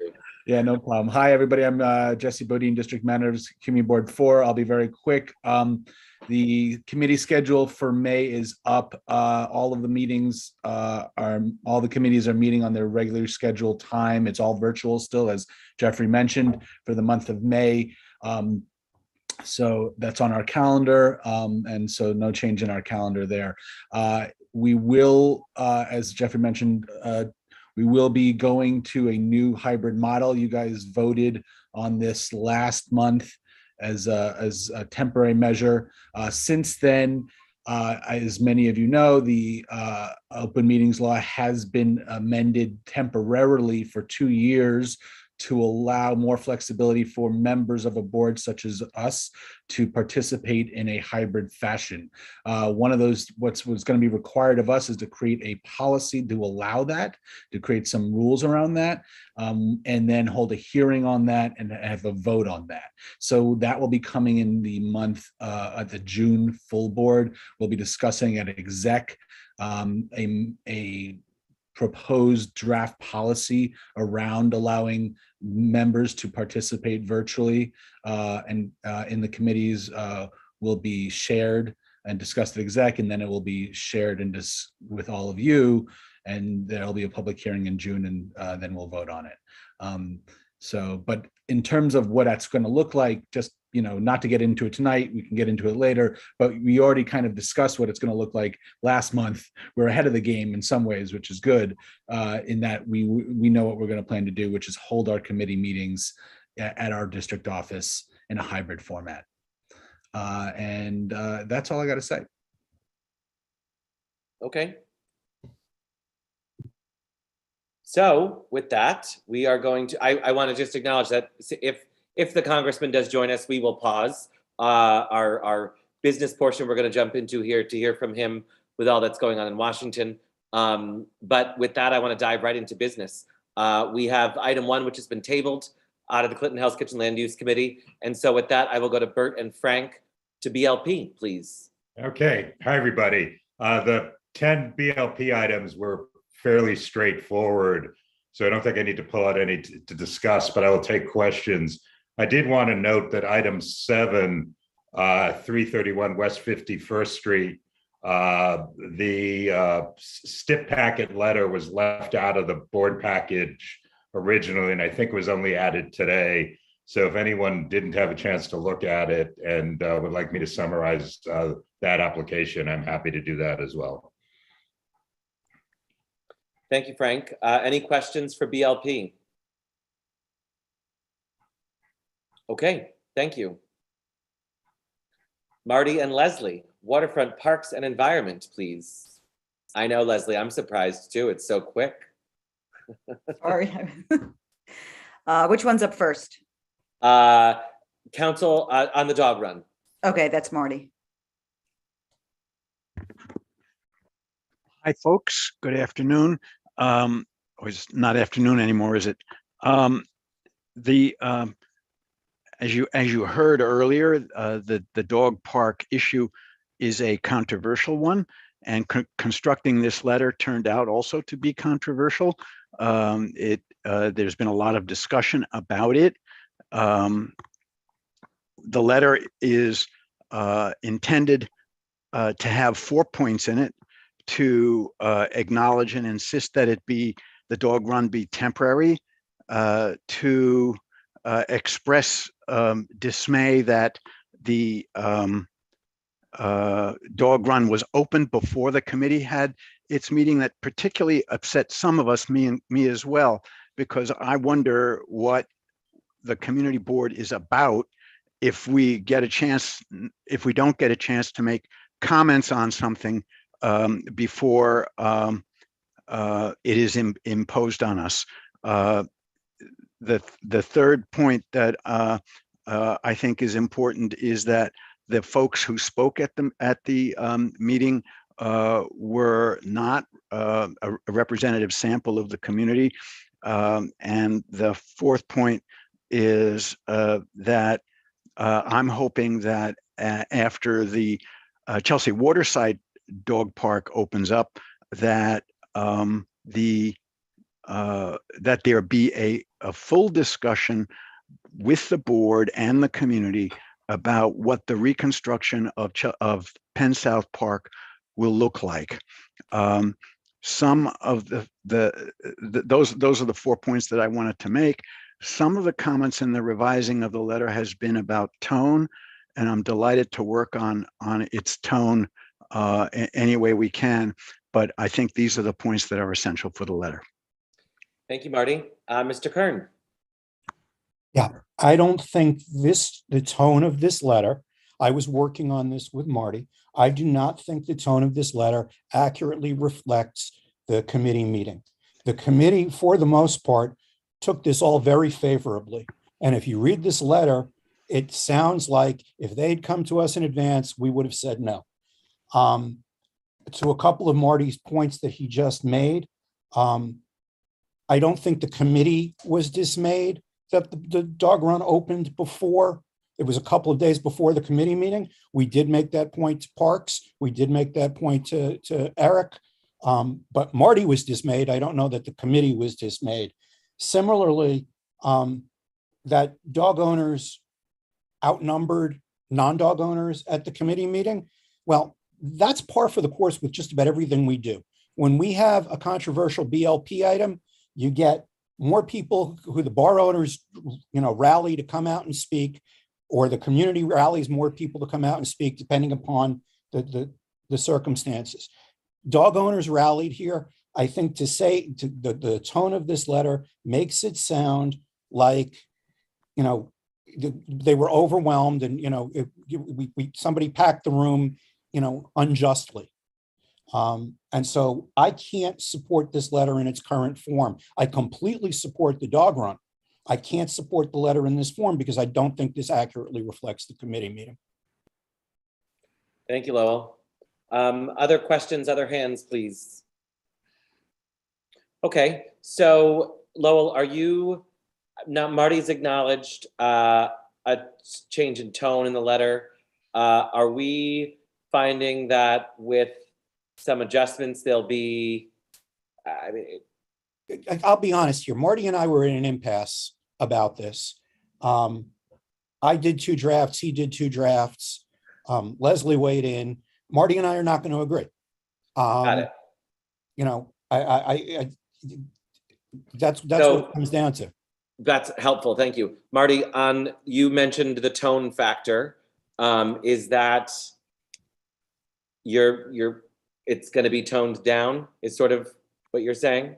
I'm not exact. I mean, I could change some words. I think the reason that Lowell and I aren't tracking together is because we perceived the committee's discussion differently. Each of us perceived it differently. I felt it important to say in the letter, one of the versions of the letter was to approve the dog park, and I don't think the committee approved the dog park. The committee did want the dog park to be not acknowledged that the dog park be a temporary venue, and approval or disapproval of the dog park is something that I think should occur at the point that Chelsea Waterside Park is closed and the discussion occurs about what the overall nature of Penn South Park will be as it is redeveloped. So I'd be happy to change a few words if you make some suggestions, but the 4 points I outlined at the top of this, I think, are the 4 points that need to be in the letter. All right, I see 7 hands, and Jeffrey, can I just clarify one thing? Yes, and then I'm going to go to Roberta. What my draft of the letter said was that the committee approved the dog park on a trial basis, which is no longer in there, because that's what I thought we voted on. We can go back to the videotape in the words of Warner Wolf for anyone who's old enough to remember Warner Wolf. But that's kind of where I was, and now I'll keep my mouth. Hey, look, I want to say one other quick thing very quickly. Marty and I co-chaired this committee for 4 years, and we never had an issue. That's right. So it's not personal at all here. We just see this very differently. Thank you for that, Lowell. Roberta. I wanted to provide some suggestions as to potential ways to soften language. Marty, you can let me know if they're friendly amendments. For context, I was a part of this committee discussion. So I think one of the first ways that you can perhaps soften the language would be to kind of strike the first sentence on line 30 and just note, there were many dog owners who came out in favor of this, and then there were many people opposed. That occurred. It absolutely occurred. I don't have a strong opinion one way or the other, but as somewhat of an impartial recipient of all of 2 hours of public testimony about a dog run, that is my interpretation of what occurred. Another place that we might consider softening the language would be on line 26. Perhaps the word dismayed could be, disappointed. We wish you would come to the committee first. I think that was largely shared, but I don't know if people felt so strongly about that on the committee based on, my recollection of the events. Thanks for letting me share my input there. I'm happy to change the word dismayed to disappointed, if that helps. There are many in favor, many opposed. If you repeat, don't give me a line number, give me the words that you want me to replace. Yeah, sure. So I think that the question or the line where dog owners were disproportionately recruited to come to the committee meeting, that it's possible that that's true, but I think just let's say we're impartial observers of what occurred during the meeting. There were many dog owners who showed up. Got it. Can do. Thank you. Twee? I wanted to reiterate the speaker in the public session who had an issue with the hours of operation referenced in line 33, and it's mentioned there. But I guess my question has to do with in the regular dog run at the Chelsea Waterside Park, were those hours regularly enforced by park staff? I mean, is that something on this trial location that can be regulated in that way as well? I'm not sure how that had worked. Someone know? Anybody know that? Chelsea Waterside is part of Hudson River Park Trust. They're the ones who locked it and unlocked it. There are regular hours there. I don't recall off the top of my head what they are, but part of the difference with this park and Chelsea Waterside is Chelsea Waterside is not located outside somebody's window. So that's part of the reason the hours here were such an issue.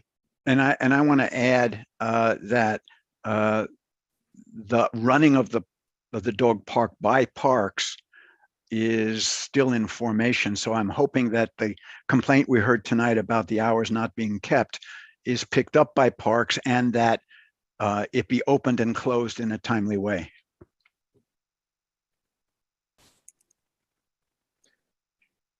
James?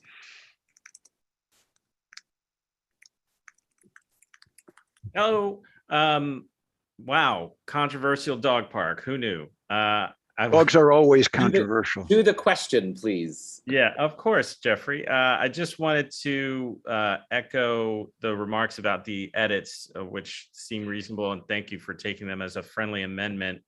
I would vote in favor of this letter if those amendments are accepted. And I would just add that in line 34 and 35, it talks about, though possibly in an area removed from immediate residential buildings, it just seems like we're presuming the outcome there without the comment period. So the rest of the letter already discusses the comment period and the redesign.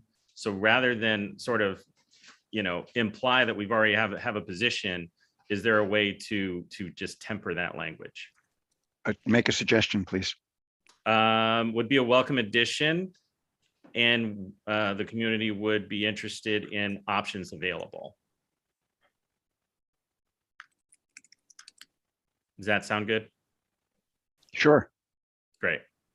I would be voting in favor if all those changes are made. Thank you. Great work. Bert? I don't have a specific line. I just want to make a statement about the difference I hear from Lowell and Martin, and it's a major philosophical difference. Lowell calls it a trial, and Martin calls it temporary. Temporary to me means it's going to end and not exist anymore. Trial means we're experimenting and see what happens, and then we'll discuss what the results are. I would be in favor of a letter that had the tone of this is a trial, not something temporary.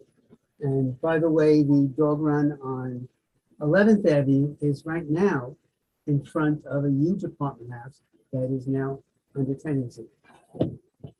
Thanks, Bert. Bert, I think the letter does say a trial basis. Well, I want to make sure. Because I heard you say temporary. The fourth line says the meeting voted to have this, to insist that this park be used on a trial basis only. I hear the words, but there was something else in the tone. When I read the letter, I don't have it in front of me. The way you ended the letter, I just had a sense of you already know what the end of the trial is going to be. There's a sense in the letter of that. It's line 48.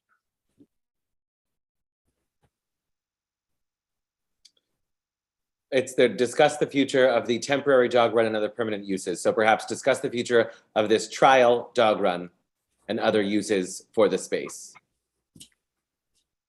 Thank you, Jeffrey. Sure. David, and then Christine will have the final on this. Hi, Eric actually said it, and he's one who got the dog run, and he said it's going to be a trial basis, and so that's a good thing. One of the people who was speaking, and I don't know if it was in the letter, is she's looking for a sound barrier. The person who testified to us tonight asked for like some form. Now I don't know if that's technically possible. I'm not a technical person, but if that's technically possible, maybe we should look into that.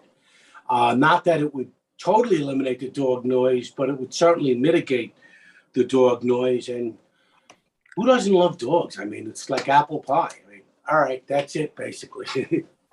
Thank you, David. Christine?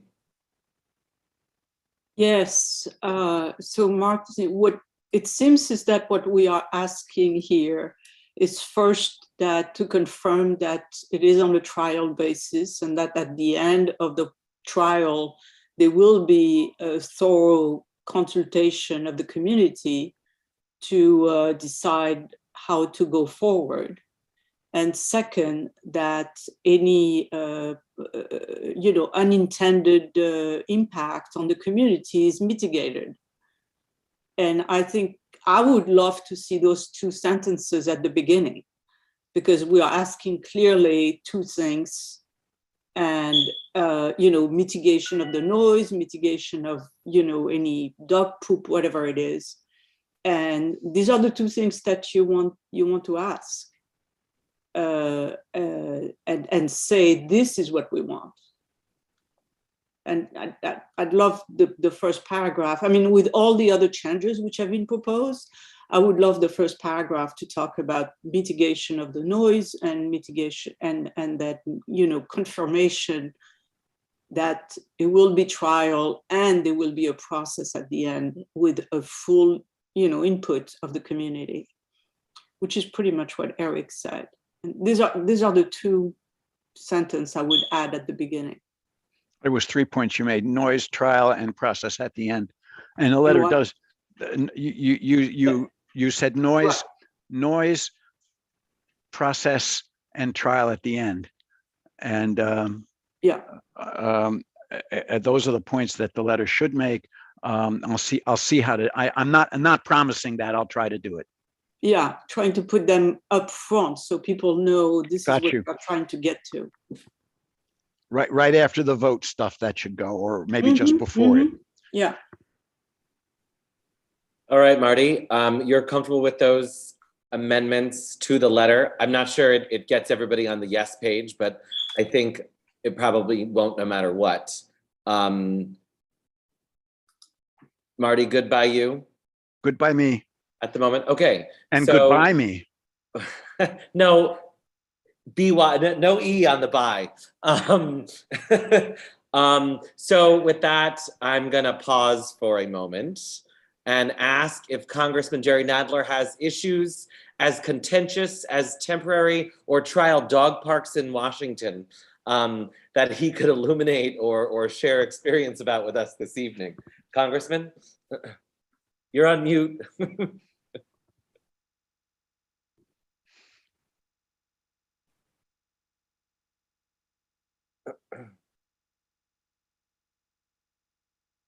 Yep. Let's see. Okay. There you now, go. can you hear me? We've got you now. Okay, good. Well, hi, everybody. I wanted to give you an update on what I've been working on in Washington and here in the district. Yesterday, as you know, an initial draft opinion to overturn Roe v. Wade was leaked from the Supreme Court. If this report proves true, then this decision will represent an unconscionable rollback of fundamental rights to equality, autonomy, and reproductive health for everyone living in the United States. Abortion rights and access have been steadily under attack in this country. Despite large public support for access to abortion, state lawmakers in many states continue to introduce and enact legislation that restricts access to abortions. In many instances, these laws ban abortion before a woman even knows she's pregnant. States have also passed legislation that imposes medically unnecessary restrictions on abortion clinics or singles out abortion providers for burdensome restrictions not applied to other healthcare providers. The right to have an abortion is fundamental to women's health and to their equality, autonomy, and personal liberty. Making decisions about when and how to start a family is central to women's lives. If women cannot make decisions about their reproductive health, they cannot make decisions about starting a career, about going to school, about opening a business, about planning their lives. Last year, the House voted to pass the Women's Health Protection Act, which I introduced, I think about 15 years ago, which would codify the protections in Roe v. Wade and block all ongoing and future attempts to eliminate a woman's right to safe and legal abortion care. The Senate can and must end the filibuster and pass this legislation to end the decades-long war on abortion and on women's underlying freedom to control their own lives. I will keep fighting to ensure that every person, regardless of state of residence, income, race, or any other factor, retains their constitutional right to access abortion. I view that as well, it's something I've been fighting for 50 years, and I view that as of supreme importance. In other DC updates, I am proud that Congress has already delivered $13.6 billion in humanitarian, military, and economic support for Ukraine, which is being delivered with extraordinary speed every day to those in need on the ground in Ukraine. Congress has also successfully passed into law critical legislation to punish and weaken Russia, including by holding it accountable for its war crimes, cutting off the engine of its war economy, and isolating it from the world economy. Congress and the administration, together with our allies and partners, are committed to standing with the people of Ukraine as they courageously defend themselves and their nation against Putin's horrific war.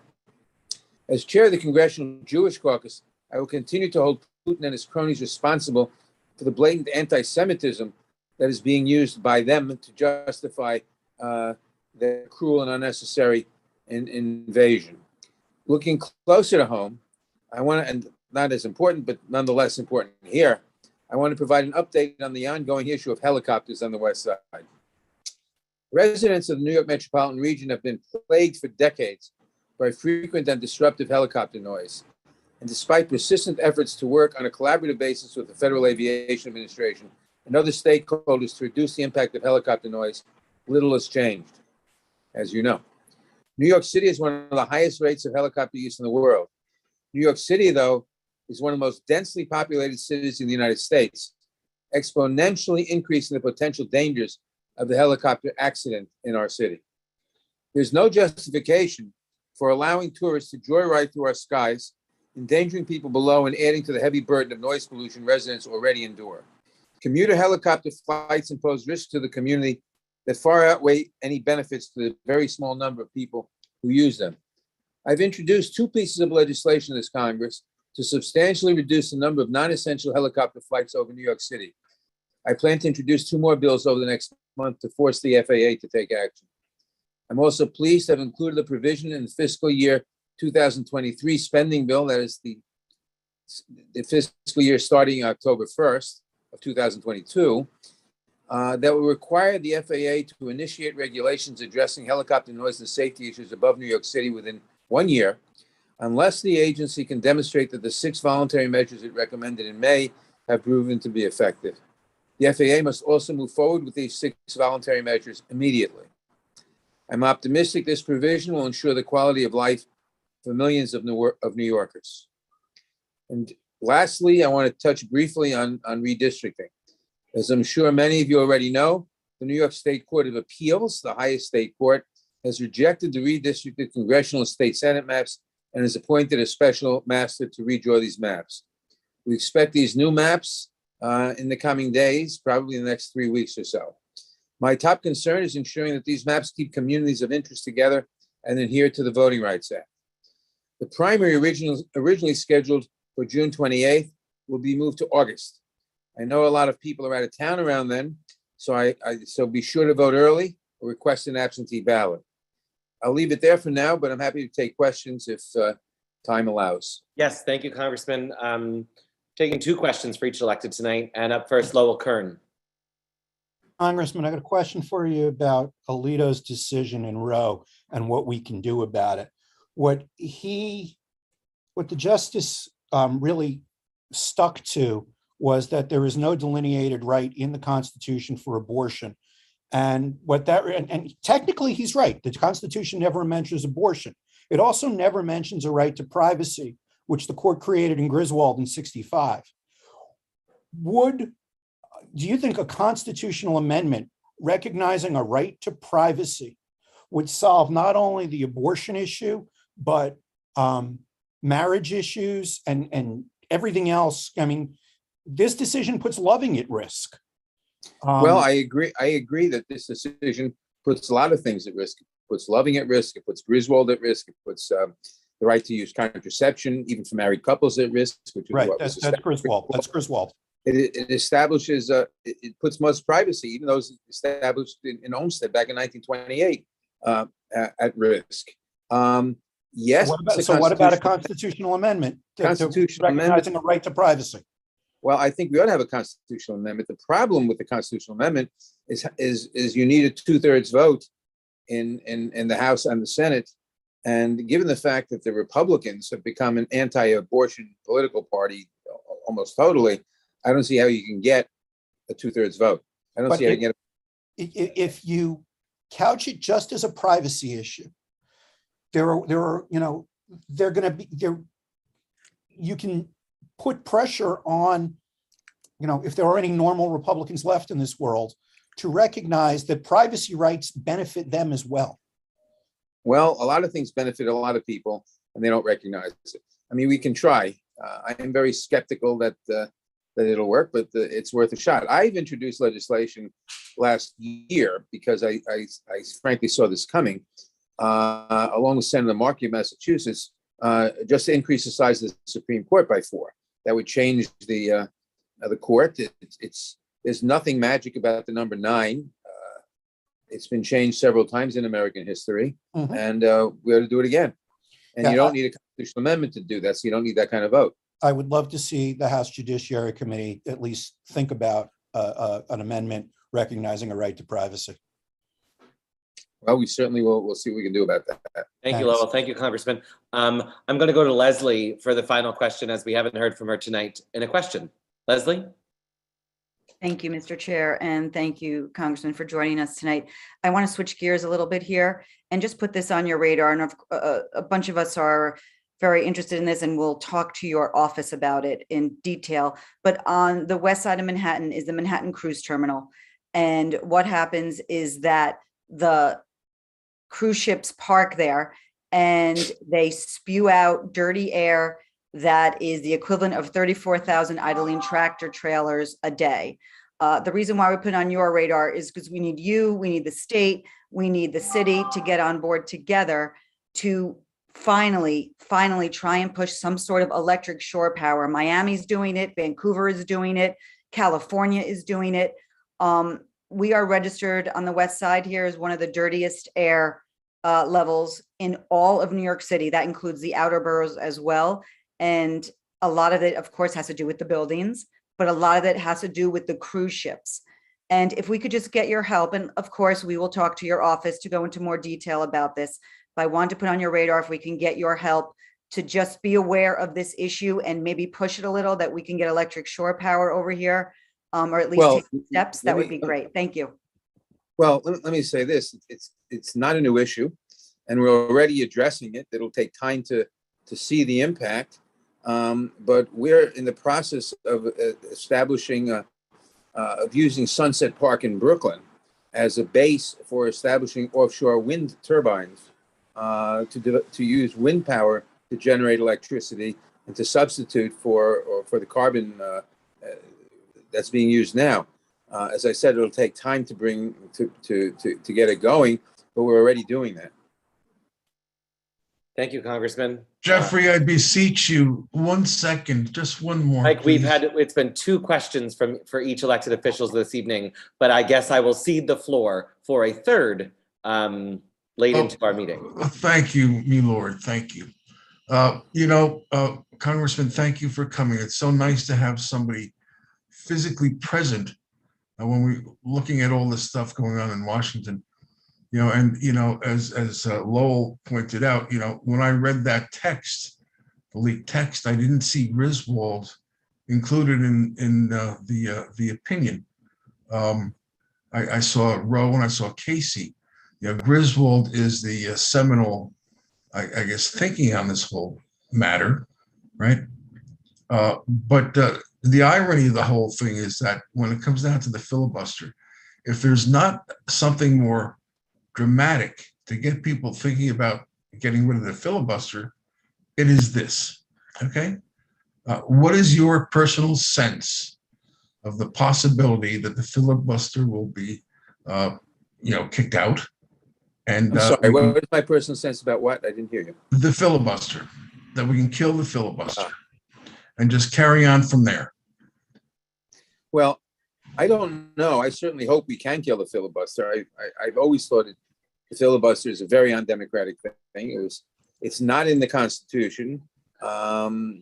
It wasn't present at the beginning of the country. In fact, the United States Senate is the only democratic legislative chamber in the world that doesn't have the motion on the previous question to end debate.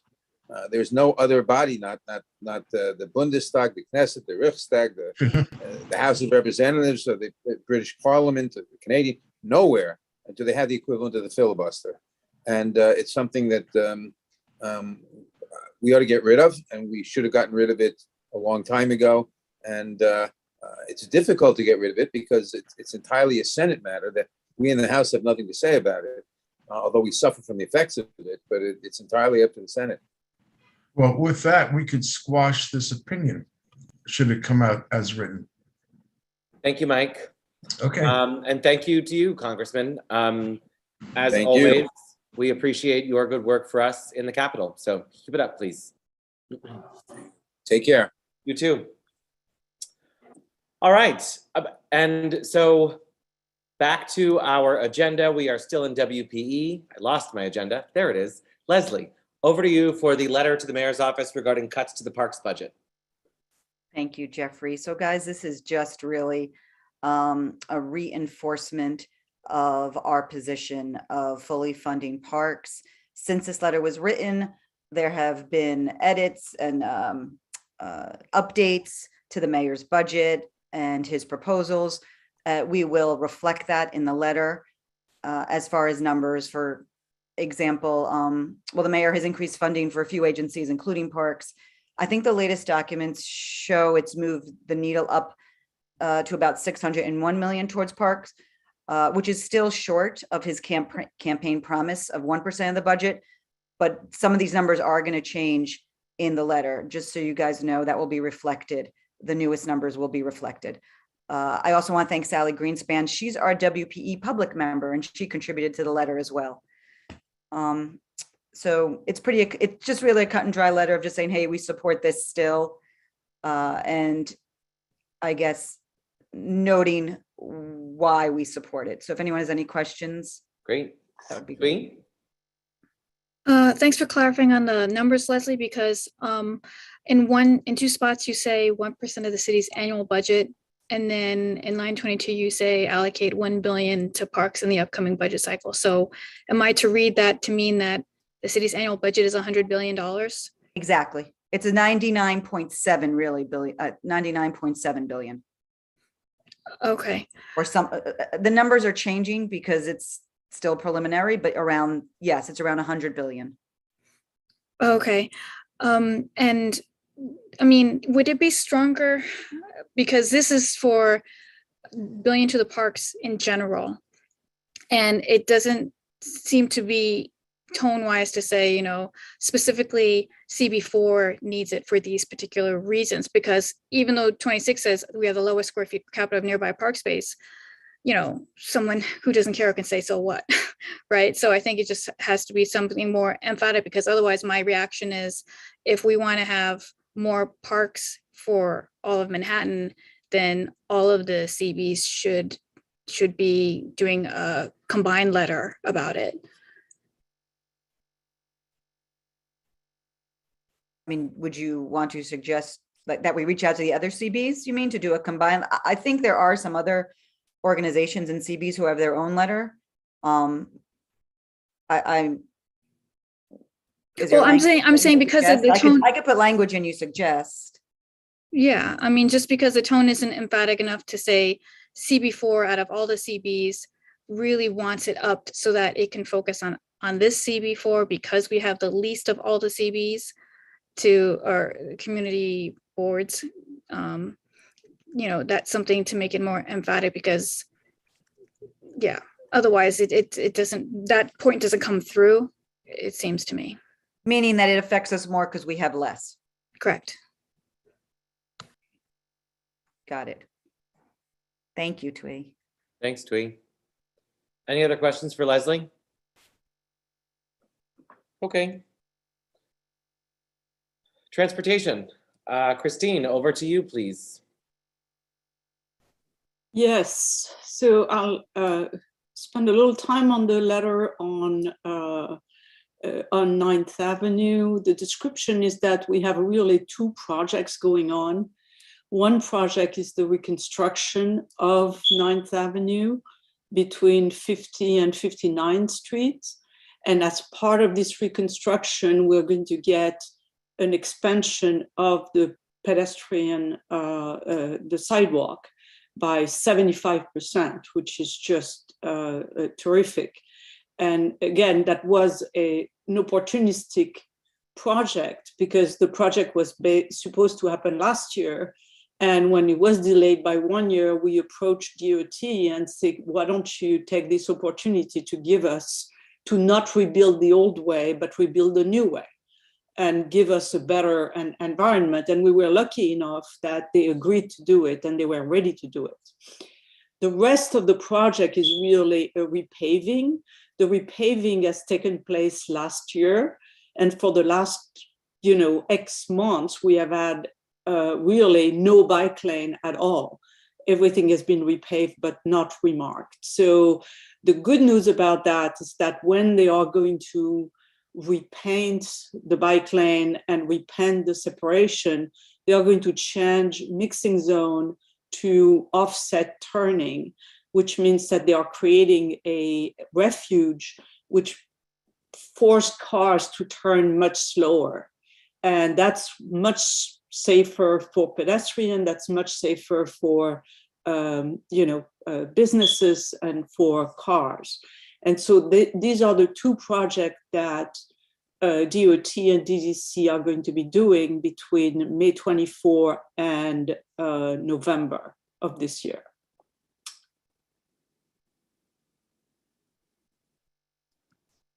Jesse.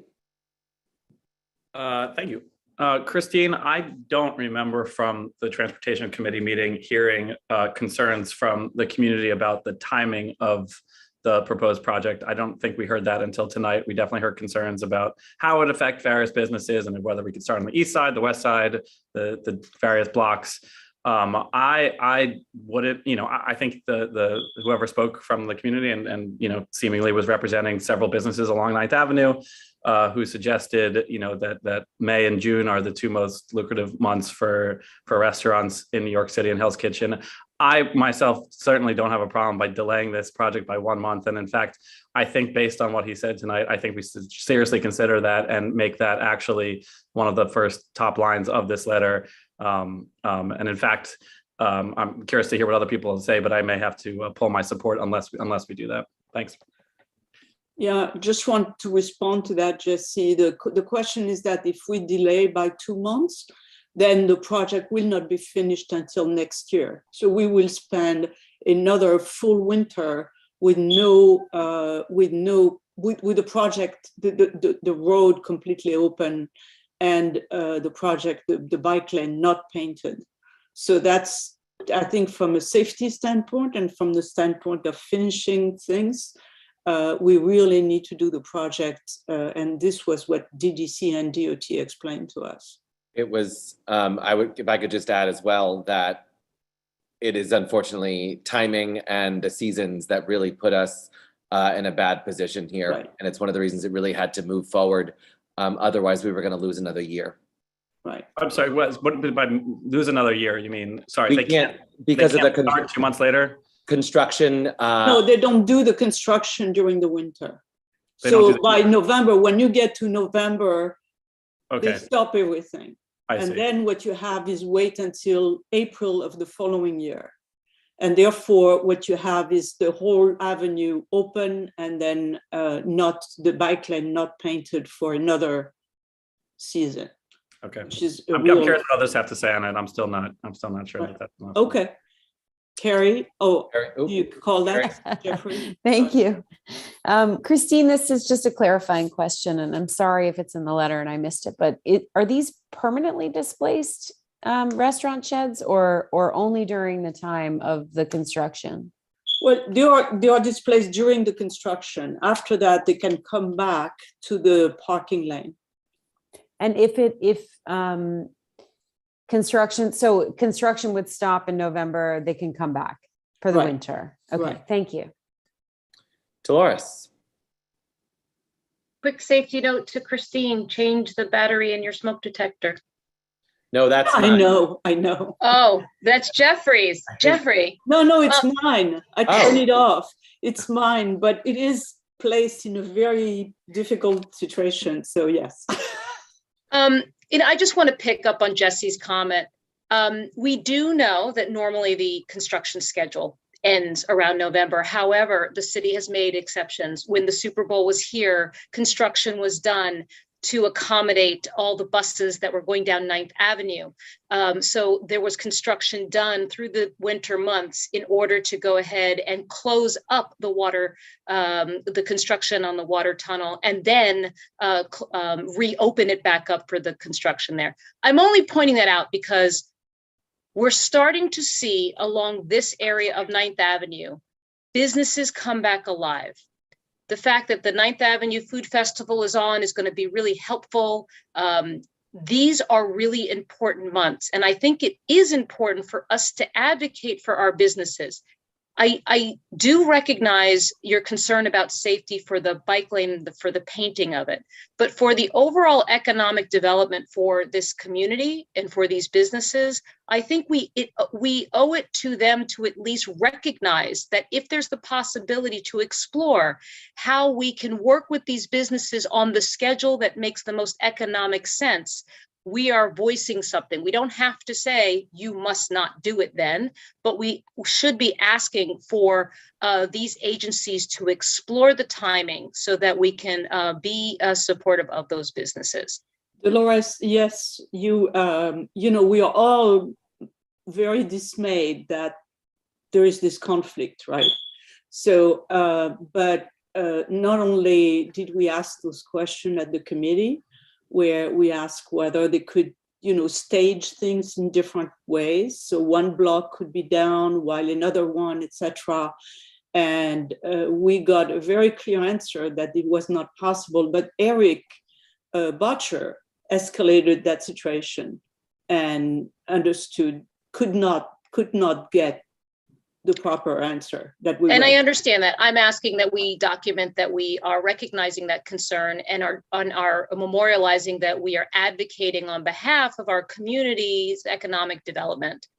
And one other thing, I did not notice any advocacy for the M11 bus line, for dedicated bus lanes. We focused entirely on the bike lane, and the percentage of we'll call it users of our buses are probably much higher than actual users of the bikes along that avenue. And I'm just surprised we didn't take the opportunity to at least state some long time asks for a dedicated bus lane, or if there was any discussion in committee about that.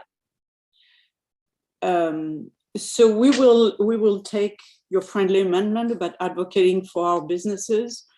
And the second point about the bus lane is that this was kind of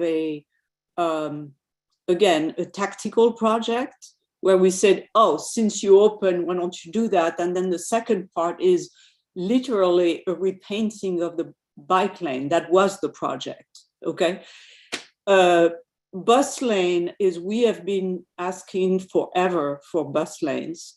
And I have to tell you that getting bus lanes, protected bus lane out of the MTA and the DOT is incredibly frustrating and incredibly difficult. So what we were doing here was being opportunistic and say, okay, let's get what we can. And I think we need to advocate separately for getting a bus lane, which, by the way, was one of the report we wrote in 2007 that we needed a bus lane. But then if we had asked for a bus lane here or said we deny unless we don't have a bus lane, we would have gotten nothing. So that was the choice made in order to move forward. Understood. Thanks for explaining. And thank you for flagging that, Dolores. Katie.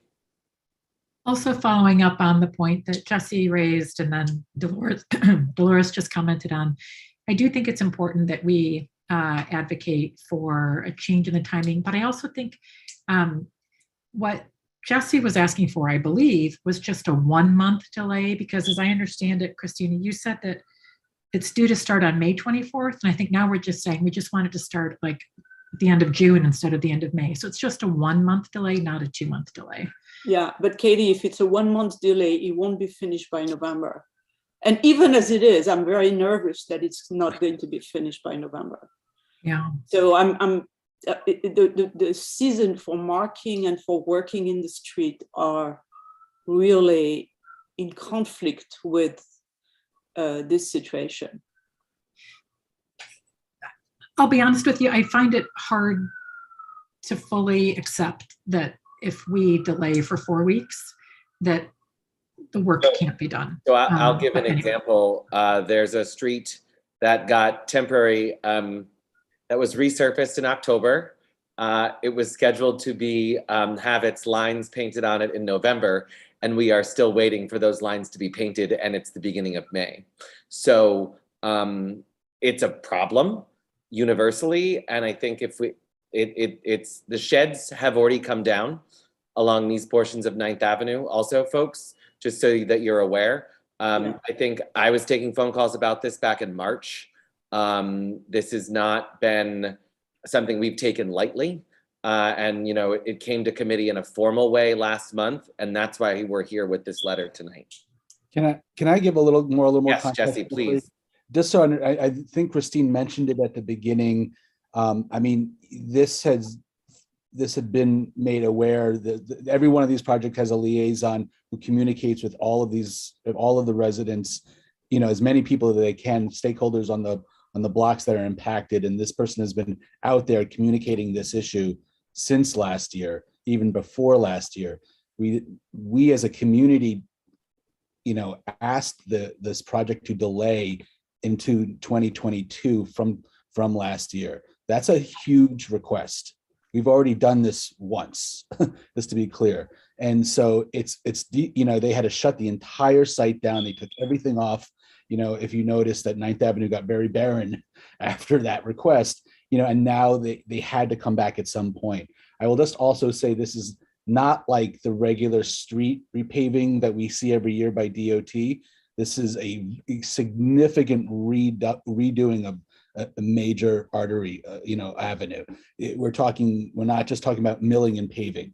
That's, you know, that's right. I agree with if that was the issue, then I would agree with the ask for delay. But we're talking about a significant, about ped ramps, catch basins, all of these things. These are a major project.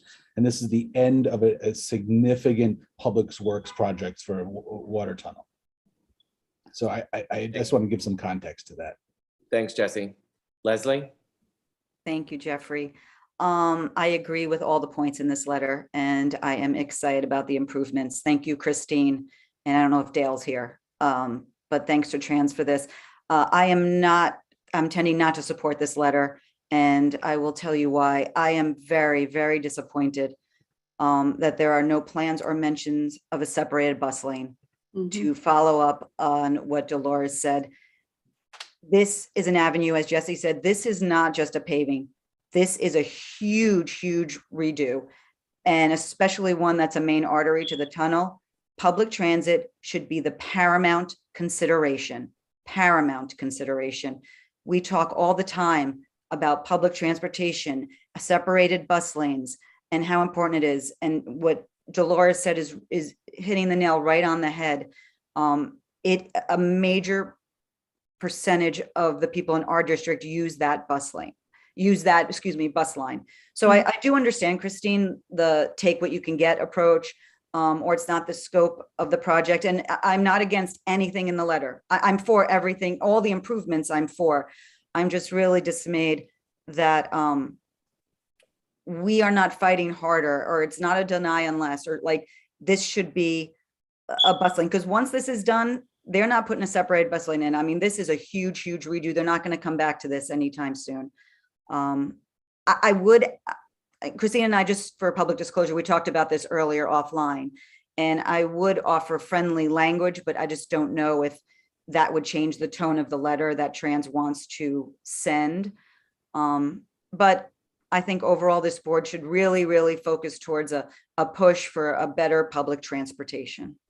Thanks. Thank you, Leslie. Roberta?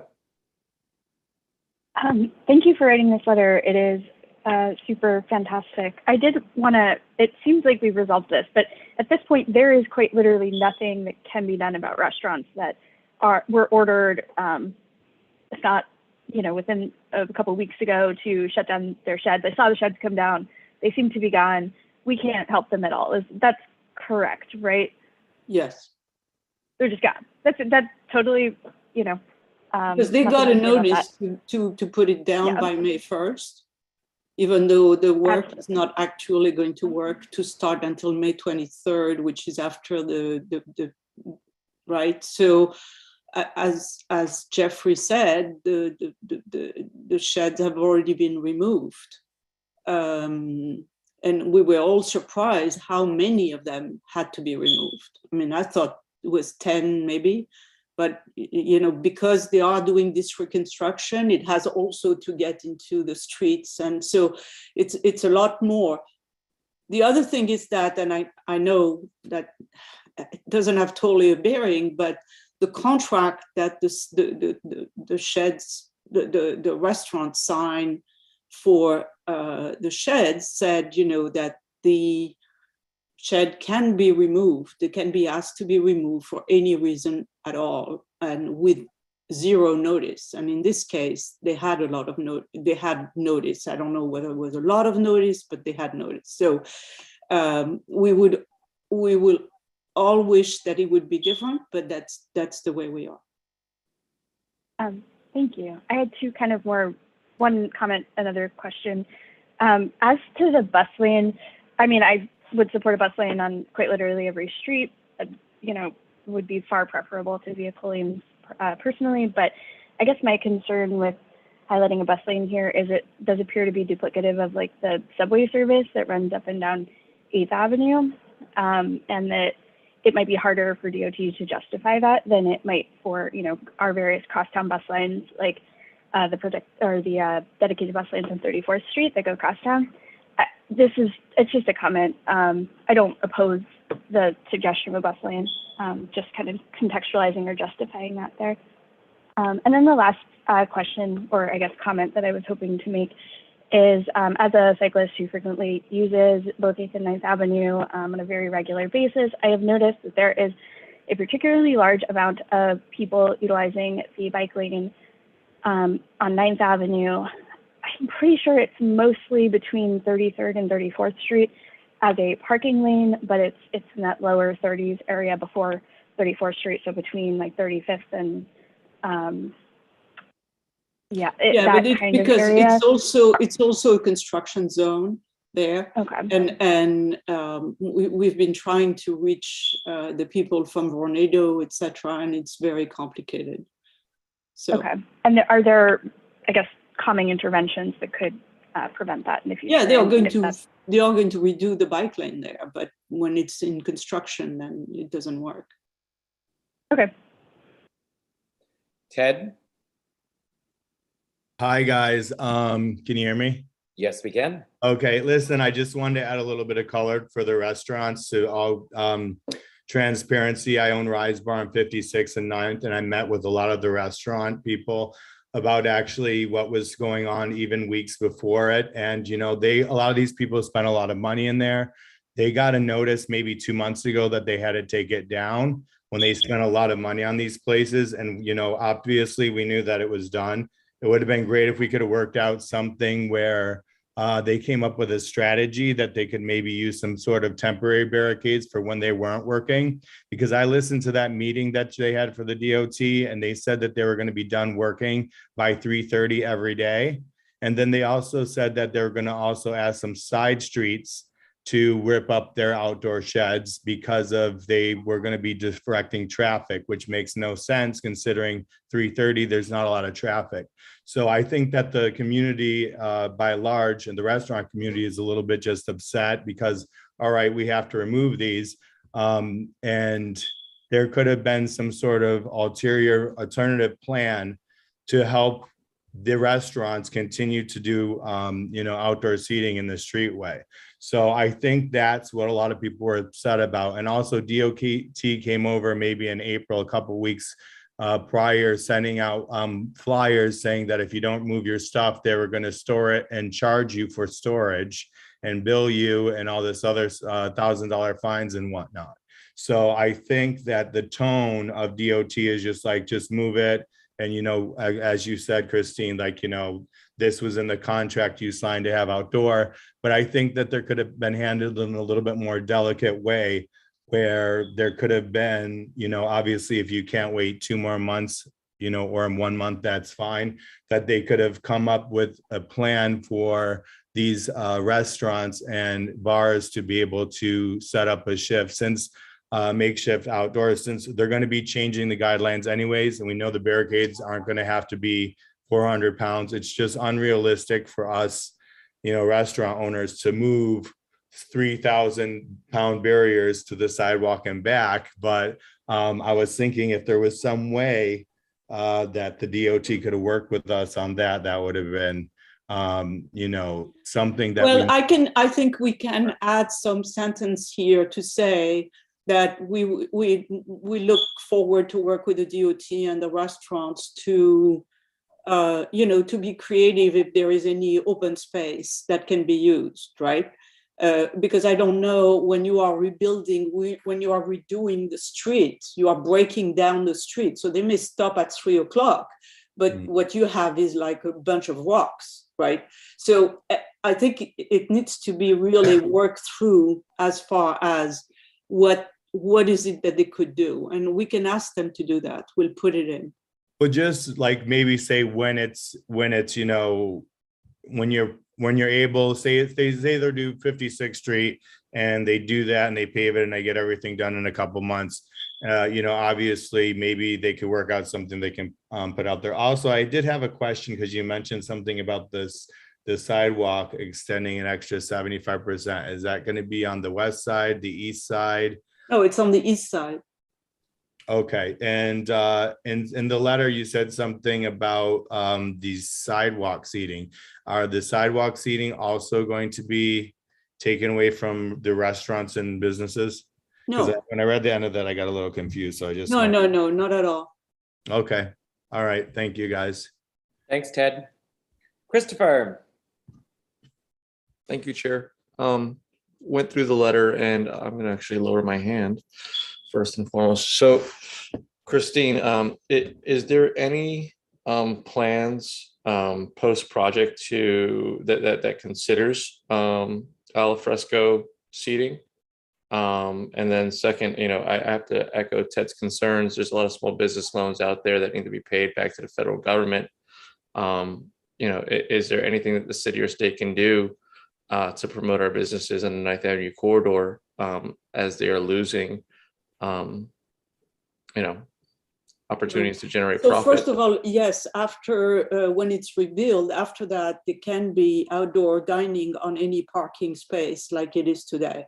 Okay. And was the city looking to do any sort of programming or planning to bring people to 9th Avenue to support our businesses on that corridor post-project?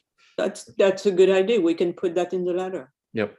And then lastly, I think this is, the third time we've talked about our air quality. And I'm completely for a set aside lane for our buses. Just a little concerned about how that would impact any alfresco programming. But yes, I would like to see, 9th Avenue be used less like a highway and more like. So I'm violently in agreement on the bus lane. I'm just saying this is it. We felt it was not the right time to bring it up, because if we had said, well, we want a bus lane, first of all, we will not get it. And second, we would be at a risk that they don't do the project we're asking them to do. And the project needs to get done. I right, understand and the its project importance. needs to get done. We do have incredibly narrow sidewalks as is. Good stuff for us, etc. The lift to get a dedicated bus lane on 9th Avenue, we have already sent a number of letters, and we're not getting anywhere. So at a point of time, we're going to have to go to our elected officials and say, look, that's what we need. And I think it's a and I twofold agree scenario. that this is something which is very urgent, but the group which is working from DOT on that is not very receptive nor easy to work with. So. Okay. So, and the last thing on that, I think there's an opportunity in some future point in business and transportation to call out the need for that, because we will be getting congestion pricing in, and we do need to incentivize the use of public transportation, as we all know, to get people away from driving into the congestion pricing zone, as is, if congestion pricing is to do what it's supposed to do, which is alleviate I agree. to the community. I agree. All right. Thank you so much. Thank you, Chris. Joe? Yeah, I just want to urge the members of the board to vote for this letter. This is the end of a multi-billion-dollar project to build a third water tunnel down the west side of Manhattan, and 9th Avenue was taken up with distribution mains. The reconstruction is the tiny littlest bit of the tail of the dog that is part of that huge, huge project. It is completely disruptive and has been disruptive for 27 years. So we're at the end of it. It's not the right timing, but it will actually never be the right timing. And one of the things that the committee has done is use this thing as an opportunity to try to fix something else. And that was the sidewalks were narrowed on 9th Avenue when the Lincoln Tunnel came through. Is that going to be fixed on the entire stretch of 9th Avenue? No, we're going to get some of it. So we as a board have to work on opportunity and compromise, not just this is the perfect way things should happen. We all have our total belief in it. But if we don't as a board vote in favor of these compromises and things that get settled bit by bit, we don't get to keep on building the community. And I'm going to urge every member who says, I can't vote for this, it doesn't include everything, please reconsider. Compromise is what gets things done in our community, and that's why we're so effective. So please, I'm asking members of this board to vote for this letter. Thank you. Thanks, Joe. David, and then Paul will have the final question. I'd like to reiterate what Joe has said. Thank you, Joe. I, as a committee member, voted for this and support this. And I know in the future, Christine and we will finesse a protected bus lane. It will happen in the future. It's just not going to happen at this letter. I'd like to take the liberty really quickly to answer Roberta's question. So I had the same problem while I was biking. It's between 32nd Street and 30th Street where the problem occurs. Get the Reported app. Also, take a picture. Put it on Reported, contact 311. You'll get a service complaint number with that picture also. And then contact Eric Botch's office. Jordan, yeah, it was extremely helpful at Eric's office. Jordan has been an angel, has helped out, and also let Christine and Janine know, CC them when you CC them. And I've gotten some response. I got a call actually from a cop yesterday morning. I have COVID, and I was like dazed when I was speaking to this poor cop. But so there is some responses. Baby response. It's minimal responses, but at least there is some. And as of last week, it seemed to be getting better. I don't know how it is this week. So, but that's what I would do for anybody who has a problem in our district or outside the district is use the reported app and 311 and contact the electeds. That's what they're there for. So, and yes, I support this letter. Thank you. Paul. Jeffrey, thank you. Christian, you and I had mentioned this briefly earlier today, and Ted's comments as a business owner reminded me of this. The communication between DDC and DOT and the local businesses is pretty lousy. So I'd like to suggest that we add to the letter a statement that a 2-week look-ahead schedule would be provided to business owners. So business owners will know exactly what's happening in front of their businesses, when it's going to happen, what time it's going to start, what time it's going to stop. We do look-aheads for other construction projects, so I'd like to request that DDC and DOT do the same for our local businesses. Yeah, I think that's a very good idea. Yep. We put it in. Thank you. Mr. Bodine? Can I, just off of that, Paul, I mean, the project does have a liaison. I just don't want to, I'm not trying to defend DDC here. I'm just saying that he does do that. So I just think we should just say, we want, an additional, maybe, expedited or however we want to call it, Well, I mean, I just because I just don't want us to seem like we're not aware that they send but out. I think it is particularly important because these are people which are, they have outdoor sitting anyway on the sidewalk, and a part of their business cannot be interrupted by noise. I don't know how long the noise is going to last. And that would be good to bring it up to their level, and say, you need to think about that. And Christian, I'm also thinking about major deliveries to businesses. If the construction is directly in front of their business, they can't accept deliveries. Right. Okay. Thank you. All right. Thank so you, can everybody. we move to the next? Yeah, I just want to, as a regular M11 and M12 rider, I want protected bus lanes. We have been one of the most successful community districts in the city of New York of vastly improving our streetscape as it relates to pedestrian safety and public transit. And I recognize the importance of the bus lane here, but this is a huge, huge improvement that we cannot let the city say no to because they're going to blame it on a bus lane. So I also encourage everybody to vote for this letter accordingly. Christine, back to you. Yeah, so I think 15 and 16 are pretty self-explanatory. Anybody tell me if they have a question? And then I can, oh, I'm sorry, 15, 16, and 17, the three of them. Tweet? And then Marty? Yes, I have a question on 16. There was a part on the first page, line 36, saying that one suggestion is to remove the triangle on 10th Avenue and create a direct connection with West Street, which will minimize turning conflicts with pedestrians. I went to Google Maps to see exactly what that triangle was because I thought it was that little park area, but I think it's farther west than that. And it's really just between 10th Avenue and West Street, this little tiny triangle, right? Is that what that is? Yeah, that's what it is. But it seems to be, I don't know how you can, how do you eliminate that triangle? Because well, it looks like these are kind of brainstorming suggestion. This is not something that is going to go to the designer and the architects of this project. And it was just trying to tell them, look, this is you. Why don't you make it straight? And by the way, the people who were talking to us in a meeting said, yeah, that we'd like to do that. So they seem to know kind of how they're going to do that. I mean, it seems problematic only because north of 14th Street is another tiny triangle before you hit a 14th Street park.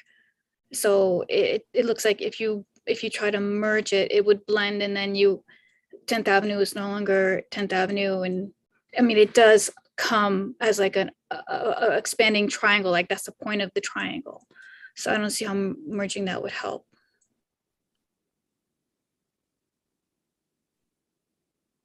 Thanks, Twee. Bert? Just a quickie on the item number 15. The assembly area for the construction is the entrance to Dyer Avenue to the tunnel. And so that's closed. And now they have to use the other street, 30th Street, to get in. And that's affecting traffic on 10th Avenue. And I would like us to throw in the request, and it should be there all the time, that they have permanent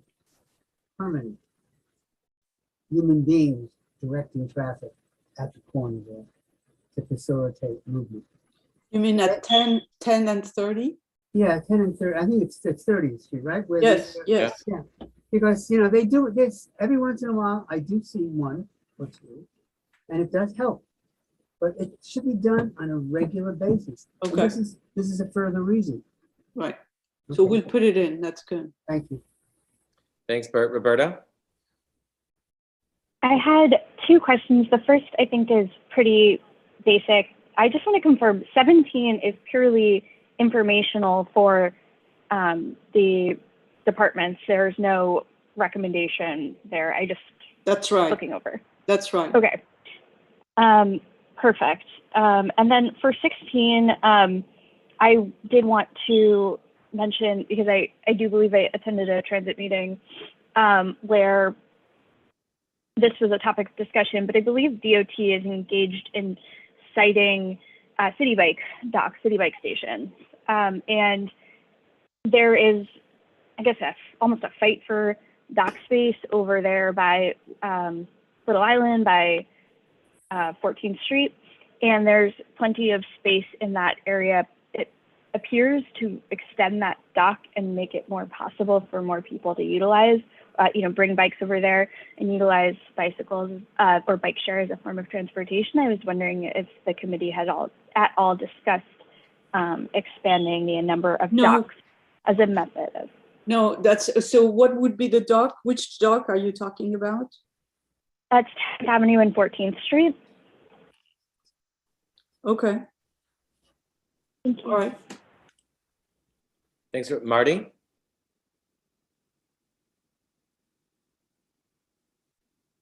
I want to thank you for letter 17. I learned more about intercity buses as a result of that appendix. The folks that wrote it did a great job. For those of you that haven't read it, I strongly suggest that as good reading. Thank you. Okay, so now the last one is the letter about Bob Trentline, an illustrious person in our district, a wonderful man. And I had offline two suggestions. One was to change the street where it was required, and I'll wait for Bert to bring that up, and then to add his role as the Water Chelsea Park, which we will add to the letter. Lowell? Yeah, I could not support this letter more. I had actually recommended to the HRPT board, or the executive officers, not to the board, that Chelsea Waterside Park just be renamed for Bob. So I think naming the blocks around the park, if they're not going to do it, is absolutely, a great thing to do. Bob was still a public member of WPE when I joined the board, and I learned so much from him about the history of the parks in our neighborhood, because the man was a walking history book when it came to the parks in our neighborhood, and I could not support this more strongly. Thanks, Lowell. Bert? Yeah, Lowell, he was a walking history book. I used to love to just walk with him, throw him a question, and then listen for 15 minutes. And even if I weren't going in that direction, I continue with him. He was a great man. And he was, before there was even the thought of a Hudson River Park, which, you know, was a result of Westway and da da da da da. Some of you may be too young to even know about that. Okay. There were warehouses where Chelsea Waterside Park is now. On 11th Avenue, when I moved to the neighborhood, there were warehouses, semi-abandoned, because the docks weren't functioning and there was no need for the warehouses anymore. Some of them were taxi garages, but it was actual buildings there. And Bob and a number of other people, but Bob was a major founder and initiator and force. He said, let's build a park. Let's get a Chelsea park there. No parks in Chelsea. Let's do it. And he organized and worked hard and with many other people and got that park built. And then coincidentally or simultaneous or a little bit later, you know, the extra money from Westway wasn't built for the highway. Let's build a park along the Hudson River, da, da, da, da, da. And then Chelsea Waterside Park became more of a waterside park. He also then pushed for that extra piece on the other side of the highway to make a full park inland and along the water. And then when I think about it, buildings were torn down to build a park. Think about that. Where was the last time in Manhattan, in New York, where buildings were torn down to build a park? And us here in Chelsea, we're so lucky. And just what I had suggested to Christine and the Transportation Committee is be more specific about where we want to name it. We want to name 11th Avenue between 22nd and 24th Street, the west side of 11th Avenue, and then the south side of 24th Street between 11th Avenue, 12th Avenue / the right, but I'm going also to add the comment we heard from Zazil, which said, you know, they want to have a meeting with DOT before they finalize the location, right? That's what she just said in the comments. I didn't quite understand it that way, but if Zazil, I guess that's what she said. She said we want to have a meeting with DOT, which I think is fine. Okay, but what I outlined was those are the boundaries of the park. Yeah, Right. what Bert's suggesting is the perimeter of Chelsea Waterside. Exactly, those are the boundaries. So that's what we thought we said. We said the south portion of West 24th Street between 11th Avenue and West 24th Street. And then that's confusing. And then west side of 11th Avenue between 22 and 24. Yeah, that's clear. Which are the boundaries, right? No, it's south side of 24th Street between 11th and 12th. That's what you need to be specific about. All right, I'll put that in. Yeah. So I think this is great. Thank you. Thank you for endorsing the idea of naming it after Bob. Thanks, Bert. And thank you, Christine. And thanks to all of us. And now, since the last item was tabled, thank you, we are going to take this to our secretaries, Blake and Sorry, Katie. question. There are hands in the attendees. Do we take them or no? Not during the business portion of the meeting. Okay, thank you. Sure. So Katie, Blake, time to call the roll. Okay. And it's one vote this evening, folks. Items 1 and the last item have been tabled. Tabled is an official option on your vote sheet. Please click the tabled button for items 1, and I believe it's item 19. The rest of the items 2 through 18, please vote accordingly. Jeffrey, just one question. Since we did have a public hearing, do we have to separately call out on the letter on 9th Avenue, or do we not need to? Great question. It was not a ULURP letter, so thank you for that question, Dolores. But no, we do not need a separate vote. So it's just one call of the roll this evening. Thank you, Jeffrey. With that, I will call people's names. So Ted, to you first. Yes to all. Roberta. Yes to all.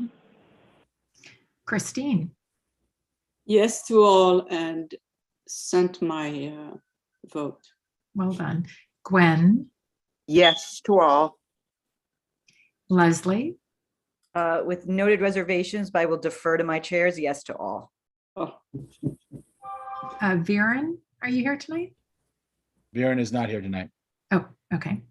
And Jessica isn't here tonight. Okay, is Dale here tonight? No. No. Okay. Marty, Yes to all, and I sent it in. well done. Paul, Yes to items 2 through 18 and submitted. Thank you. mhm. Tina, Yes to all. Pete, Yes to all. Wendy, Yes to all. Jesse, Yes to all. Candace, Yes to all. David, Yes to all.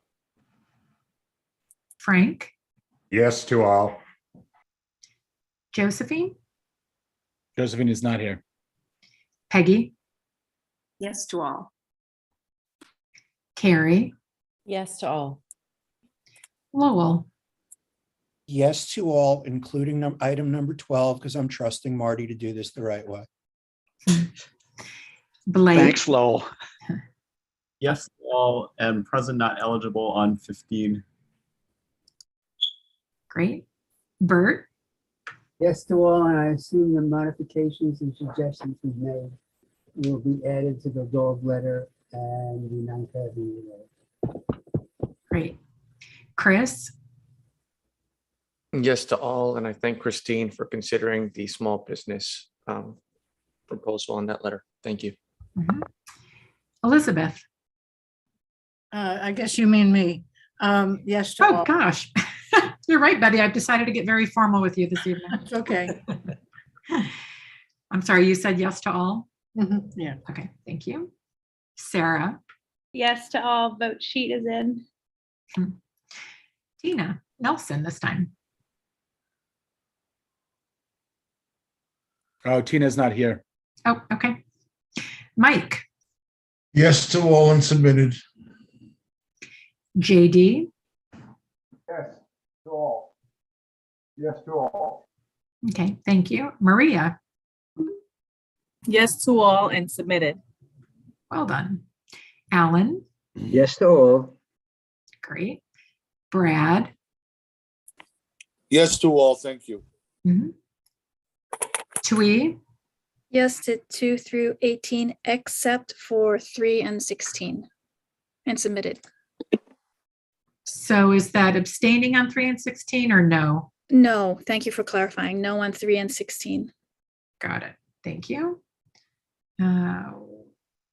Joe, Yes to all and submitted. thank you. Sabrina, Annie on 13 and yes to all. okay. Got it. Thank you. Dolores, Present not eligible on 15 and yes to the rest. got it. David, Yes to all. thank you. Me, yes to all. Kit, Yes to all. thank you. Hector, Yes to all and submitted. great. Marino, Voting yes to all. Thank you. thank you. Rob, No to 5 and 6, yes to the rest, and submitted. got it. Thank you. James, Yes to all, submitted. Go Rangers, and may the 4th be with you. and David. Yay to all and submitted. Leslie Williams.